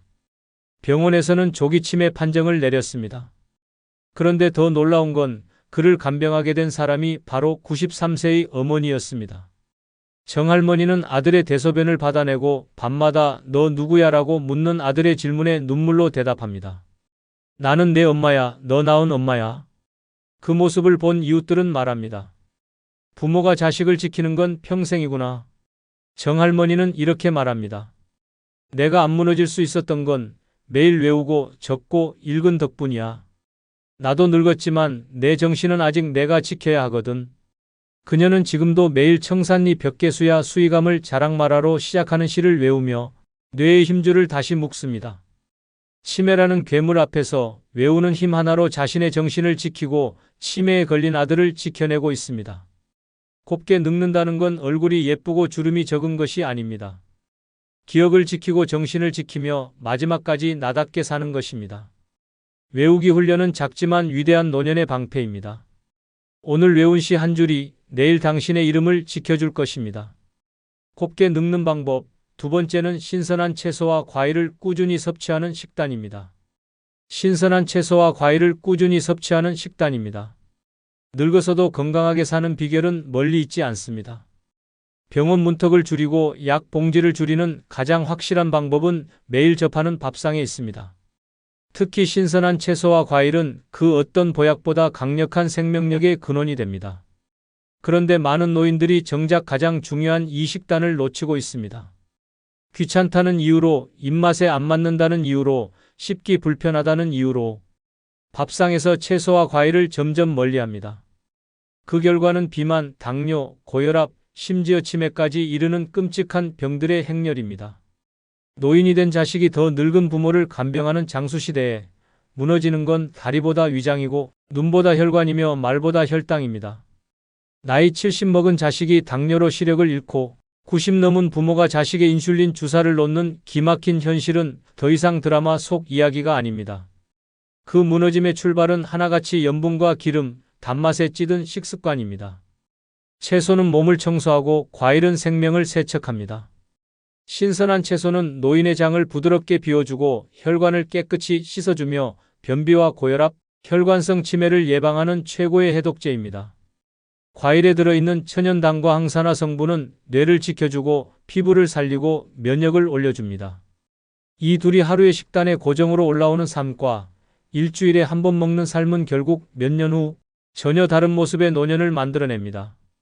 문제는 입맛이 아니라 습관입니다. 오랫동안 기름지고 자극적인 음식에 익숙해진 입은 처음에는 채소와 과일이 맛없게 느껴집니다. 하지만 그건 입이 병든 겁니다.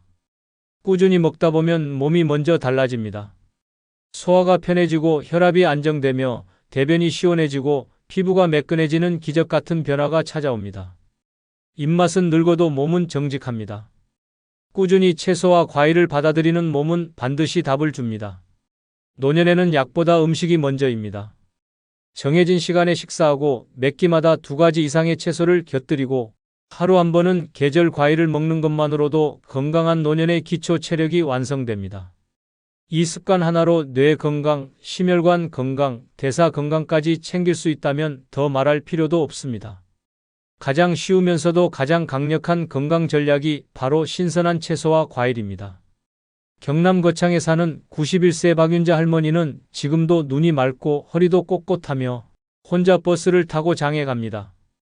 그 비결은 단 하나, 매일 아침 과일과 채소로 시작하는 식단입니다. 그녀는 30년 전 남편을 암으로 떠나보낸 뒤 식단의 중요성을 뼈저리게 느꼈다고 말합니다. 그때부터 육류는 줄이고 채소 반찬을 기본으로 하고 과일은 간식처럼 즐기기 시작했습니다. 그녀의 딸 김하순 씨는 올해 68세입니다. 그런데 딸은 당뇨, 고혈압, 고지혈증 3가지를 모두 앓고 있고 하루에 약을 6가지나 먹고 있습니다. 아이러니하게도 박 할머니는 약 한 알도 복용하지 않습니다. 오히려 자신보다 20살 가까이 어린 딸의 병원 예약을 챙기고 반찬까지 싸서 보내줍니다. 어느 날 딸 김하순 씨가 속상한 얼굴로 말했습니다. 엄마는 기운도 좋고 무릎도 멀쩡한데 나는 왜 이렇게 아플까? 그때 박 할머니는 정색하며 말했습니다. 넌 젊어서 고기만 먹고 과일은 사치라며 안 먹었잖아. 나는 사과 한 조각이라도 매일 먹었고 나물 한 접시라도 내 손으로 무쳐 먹었어. 건강은 입이 아니라 마음에서 지키는 거야. 그날 이후 김하순 씨는 엄마의 말을 듣고 채소 위주의 식단으로 바꾸기 시작했고 6개월 만에 혈당 수치가 안정되며 약 하나를 줄였습니다. 박 할머니는 오늘도 딸을 위해 오이 무침과 삶은 브로콜리를 싸주며 말합니다. 약 먹는 것보다 채소 먹는 게 훨씬 싸고 훨씬 낫다. 노인이 자식을 간병하는 세상, 그것은 식단의 결과일 수 있습니다. 오늘 먹는 채소 한 접시, 과일 한 조각이 10년 후 누가 누구를 간병할지를 결정합니다. 곱게 늙는 비결은 멀리 있지 않습니다. 당신의 오늘 밥상 위에 있습니다. 곱게 늙는 방법. 세 번째는 근력 운동으로 몸의 기초 체력을 유지하는 방법입니다. 근력 운동으로 몸의 기초 체력을 유지하는 방법입니다. 지금 우리는 노인이 노인을 간병하는 시대에 살고 있습니다. 70대 자식이 90대 부모의 기저귀를 갈고 60대 딸이 85세 어머니를 업고 병원에 가는 장면은 더 이상 특별하지 않습니다. 더 충격적인 건 이 노인. 자식들조차 이미 허리와 무릎이 망가진 상태에서 다른 노인을 돌보고 있다는 현실입니다. 결국 둘 다 쓰러지고 마지막에는 요양병원이 유일한 답이 되어버리는 암울한 상황이 벌어지고 있습니다. 이 비극을 막을 수 있는 유일한 해답은 근력입니다. 근육은 단순히 힘을 내는 조직이 아닙니다. 근육은 노년을 버티는 생명선입니다. 근육이 있는 노인은 혼자 일어나고 혼자 걷고 혼자 밥을 해 먹을 수 있습니다. 하지만 근육이 사라진 노인은 혼자 화장실도 못 가고 누군가의 도움 없이는 일상생활이 불가능해집니다.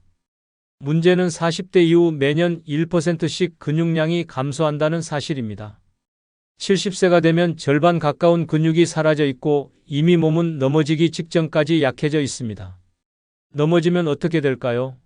엉덩이뼈가 부러지고 누워만 지내다 폐렴이 오고 결국 치매로 이어집니다. 모든 질병의 시작은 넘어짐입니다. 그리고 그 넘어짐은 근육 없음에서 시작됩니다. 약은 근육을 만들어주지 못합니다. 병원도 근육을 대신해주지 않습니다. 오직 내 몸을 내가 움직이는 것만이 근육을 살립니다. 걷는 것만으로는 부족합니다. 반드시 근력 운동이 필요합니다. 근력 운동은 헬스장에 가지 않아도 됩니다. 벽을 짚고 스쿼트하기, 앉았다 일어나기, 계단 오르기, 물통 들기 같은 일상 속 간단한 동작만으로도 충분합니다. 하루 10분이라도 매일 반복하면 근육은 반드시 반응합니다. 일주일만 해도 다리 힘이 달라지고 한 달만 지나면 계단 오르기가 쉬워집니다. 그 변화가 결국 병원을 멀리하게 하고 간병인을 부르지 않게 하며 자식에게 짐이 되지 않는 삶으로 연결됩니다. 노년의 자존감은 곧 근육입니다. 혼자 신발끈을 묶을 수 있는 유연함, 의자에서 벌떡 일어설 수 있는 다리 힘, 물건을 들고 장을 볼 수 있는 팔의 힘. 이것이 늙어서도 사람답게 사는 조건입니다. 남들보다 멋져 보이기 위한 운동이 아닙니다. 쓰러지지 않기 위한 운동입니다. 내 몸을 내가 끝까지 쓰기 위한 준비입니다. 근육은 돈이 없어도 만들 수 있고 늙어도 늦지 않습니다. 지금 당장 시작하는 것이 가장 빠릅니다. 충북 충주에 사는 88세 이춘자 할머니는 동네에서 여장군이라는 별명을 갖고 있습니다. 이유는 간단합니다. 팔굽혀펴기를 10개씩 하고 김장철이면 혼자 김치통을 옮기며 계단도 쉬지 않고 오르내리기 때문입니다. 놀라운 건 그녀가 70세에 허리디스크 수술을 받고 나서야 운동을 시작했다는 사실입니다. 그녀는 당시 병원에서 앞으로는 무거운 거 들지 마세요라는 말을 듣고 분노했습니다. 내가 내 손으로 평생 가족 먹여 살렸는데 이젠 뭘 못 들고 산단 말이냐는 생각에 바로 다음 날부터 공원 철봉을 잡기 시작했습니다. 처음엔 팔이 덜덜 떨리고 무릎이 후들거렸지만 포기하지 않고 매일 5분씩 10분씩 시간을 늘렸습니다. 10년이 지나자 이춘자 할머니는 80세 생일에 윗몸 일으키기를 20회 성공했고 지역 노인복지관에서 강의 요청까지 받았습니다. 더 놀라운 건 그녀의 딸 66세 박정임 씨가 무릎 관절염으로 걷기 힘들어졌을 때였습니다. 이춘자 할머니가 휠체어를 밀고 병원을 함께 다녔고 약도 챙기고 밥도 차려주었습니다. 사람들은 놀라며 말했습니다. 엄마가 딸 간병하는 세상이라더니 이건 진짜네요. 이춘자 할머니는 이렇게 말합니다. 나는 아프기 싫어서 운동했어. 근데 그게 내 자식을 도울 힘이 될 줄은 몰랐지. 늙어서도 자식 위해 할 수 있는 게 있다는 게 얼마나 기분 좋은지 몰라. 지금도 그녀는 매일 새벽 공원에서 스쿼트를 30개씩 하며 하루를 엽니다. 근력은 노년의 생명줄입니다. 건강한 노후는 복지제도보다, 의사보다 먼저 내 몸을 움직이는 데서 시작됩니다. 내 몸은 내 근육이 지켜야 합니다. 그리고 그 근육은 오늘 지금 앉았다 일어나는 그 한 번의 결심에서 만들어집니다. 곱게 늙는 방법. 네 번째는 웃음을 자주 짓는 긍정적인 마음가짐입니다. 웃음을 자주 짓는 긍정적인 마음가짐입니다. 노인이 노인을 간병하는 기막힌 장수시대, 그 안에서 살아남기 위한 가장 강력한 무기는 웃음입니다. 웃음은 단순한 표정이 아니라 생존을 위한 태도입니다. 우울한 표정으로 하루를 시작하면 몸은 뇌에 경고 신호를 보냅니다. 활력은 사라지고 면역은 떨어지며 근육도 기억력도 줄줄이 무너져 내립니다. 반대로 아침에 미소 한 번 짓는 것만으로도 뇌는 행복 호르몬을 분비하고 심장은 안정되고 장기들은 부드럽게 작동하기 시작합니다. 의학적으로도 웃음은 내장 마사지라고 불릴 정도로 전신 건강에 효과적입니다. 혈압이 안정되고 스트레스 호르몬이 줄어들며 우울증 예방에 탁월합니다. 그런데도 많은 노인들이 웃음을 잊고 삽니다. 나이 들수록 친구는 줄고 몸은 아프고 자식은 바쁘고 세상은 낯설어지며 입꼬리는 자연스레 내려갑니다. 그렇게 굳어버린 얼굴은 몸뿐 아니라 마음까지 병들게 합니다. 더 무서운 건 웃음을 잃은 얼굴로 하루를 보내는 시간이 쌓이면 뇌는 나는 불행하다고 착각하기 시작합니다. 치매 발병률은 높아지고 작은 통증에도 더 민감해지며 삶 자체가 무거워집니다. 반면 웃음을 자주 짓는 노인은 뇌회로가 더 많이 연결되어 뇌세포가 오래 살아남습니다. 실제 연구에 따르면 하루에 10번 이상 웃는 노인은 그렇지 않은 노인보다 치매 발생 확률이 30% 이상 낮다고 합니다. 긍정적인 마음은 타고나는 것이 아닙니다. 억지로라도 웃어보는 훈련에서 시작됩니다. 거울을 보고 웃고, 지나가는 사람에게 인사를 하며 웃고, TV를 보며 웃고, 심지어 밥을 먹을 때도 맛있다며 웃는 겁니다. 그렇게 만들어진 웃음은 결국 습관이 되고 그 습관이 뇌와 몸을 살립니다. 표정을 바꾸면 인생이 바뀐다는 말은 단순한 격언이 아닙니다. 과학적 진실입니다. 웃음은 인간관계에서도 절대적입니다. 찡그린 얼굴로 모임에 들어오면 사람들은 피하지만 환하게 웃으며 안녕하세요. 한마디 건네면 분위기는 순식간에 따뜻해집니다. 노년의 가장 큰 복은 사람 복입니다. 사람 복을 만드는 건 웃음입니다. 웃는 사람 옆에는 사람이 모이고 웃는 사람 곁에는 도움이 따라옵니다. 그래서 웃는 노인은 늙어도 외롭지 않고 힘들어도 무너지지 않으며 병들어도 버텨냅니다. 경기 고양시에 사는 87세 조영자 할머니는 동네에서 웃음 대장으로 불립니다. 그녀는 실버 요가반에서도 동네 마트에서도 병원 대기실에서도 항상 웃고 있습니다. 그래서 사람들은 그녀 곁에 앉고 싶어하고 모임에도 그녀가 없으면 분위기가 싱겁다고 말합니다. 놀라운 건 그녀의 아들 김춘석 씨가 68세에 조기 치매 판정을 받았다는 사실입니다. 자식보다 더 오래, 더 건강하게 살아있는 현실에 조 할머니는 충격을 받았지만 그 순간에도 웃음을 놓지 않았습니다. 병원에서 의사가 아드님 상태가 점점 나빠질 수 있습니다라고 말했을 때 조 할머니는 눈물을 닦고 이렇게 말했습니다. 그러면 내가 웃어야죠. 내가 울면 아들도 무너지잖아요. 그녀는 지금도 아들의 이름을 매일 5번씩 크게 부릅니다. 춘서가 오늘 날씨 좋다 웃자 그렇게 말하면서 아들에게 억지로라도 입꼬리를 올려주고 손을 잡고 깔깔 웃으며 TV를 봅니다. 그 덕분인지 김 씨는 치매 진행이 느려졌고 아직도 어머니를 정확히 기억하며 우리 엄마는 참 웃기는 여자야라고 농담을 합니다. 동네 사람들은 조 할머니에게 비결이 뭐냐고 묻습니다. 그녀는 단호하게 말합니다. 비결? 그냥 웃어요. 웃으면 내가 살고 웃으면 자식도 살고 웃으면 병도 도망가요. 그렇게 말하며 또 호 웃는 그 얼굴은 주름 하나하나가 빛나 보입니다. 늙어도 곱게 늙는 사람은 웃는 사람입니다. 기운이 없을수록 웃어야 하고 아플수록 웃어야 하며 외로울수록 더 웃어야 합니다. 웃음은 얼굴의 화장이 아니라 인생의 생명줄입니다. 오늘도 거울 앞에서 웃어보는 그 3초가 내일을 살리는 힘이 됩니다. 곱게 늙는 방법, 5번째는 음악을 듣고 따라 부르는 뇌 활성화 습관입니다. 음악을 듣고 따라 부르는 뇌 활성화 습관입니다. 지금 우리는 노인이 노인을 간병하는 시대를 살고 있습니다. 자식이 70이고 부모가 95인 시대, 그 중에서도 자식이 먼저 치매에 걸려 부모가 간병하는 기막힌 현실이 더 이상 드문 이야기가 아닙니다. 누구나 그렇게 늙어갈 수 있고 누구든 그렇게 무너질 수 있는 시대입니다. 이런 시대에서 뇌를 살리는 가장 쉽고 확실한 방법 중 하나는 바로 음악입니다. 특히 음악을 듣고 따라 부르는 습관은 뇌세포를 자극하고 기억 회로를 되살리는 두뇌 생명줄입니다. 음악은 단순히 귀를 즐겁게 하는 것이 아닙니다. 음악을 듣는 순간 뇌는 감각과 감정, 기억과 언어를 동시에 사용합니다.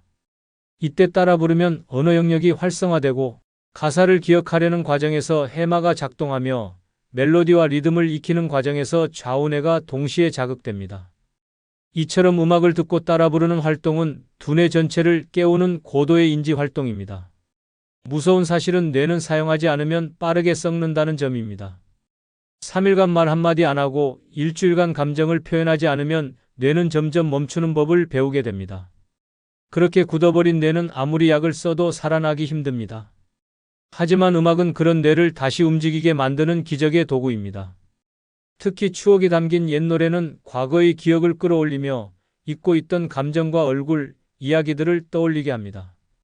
실제로 치매 환자에게 가장 먼저 반응을 일으키는 자극은 노래입니다. 아무리 이름을 기억하지 못해도 찔레꽃 붉게 피는 남쪽 나라라는 멜로디 한 줄에 눈을 반짝이며 따라 부르는 어르신들이 많습니다. 그건 단순히 가사를 기억해서가 아니라 노래를 통해 삶의 조각들이 되살아나기 때문입니다. 노래는 잊었던 자아를 깨우고 관계를 회복시키며 무엇보다 내가 살아있구나를 느끼게 해줍니다. 하루에 딱 한 곡이라도 좋습니다. 아침에 라디오에서 나오는 트로트를 따라 부르고 점심 후 창가에서 흥얼거리고 저녁엔 손주에게 불러주며 웃음을 나누는 것.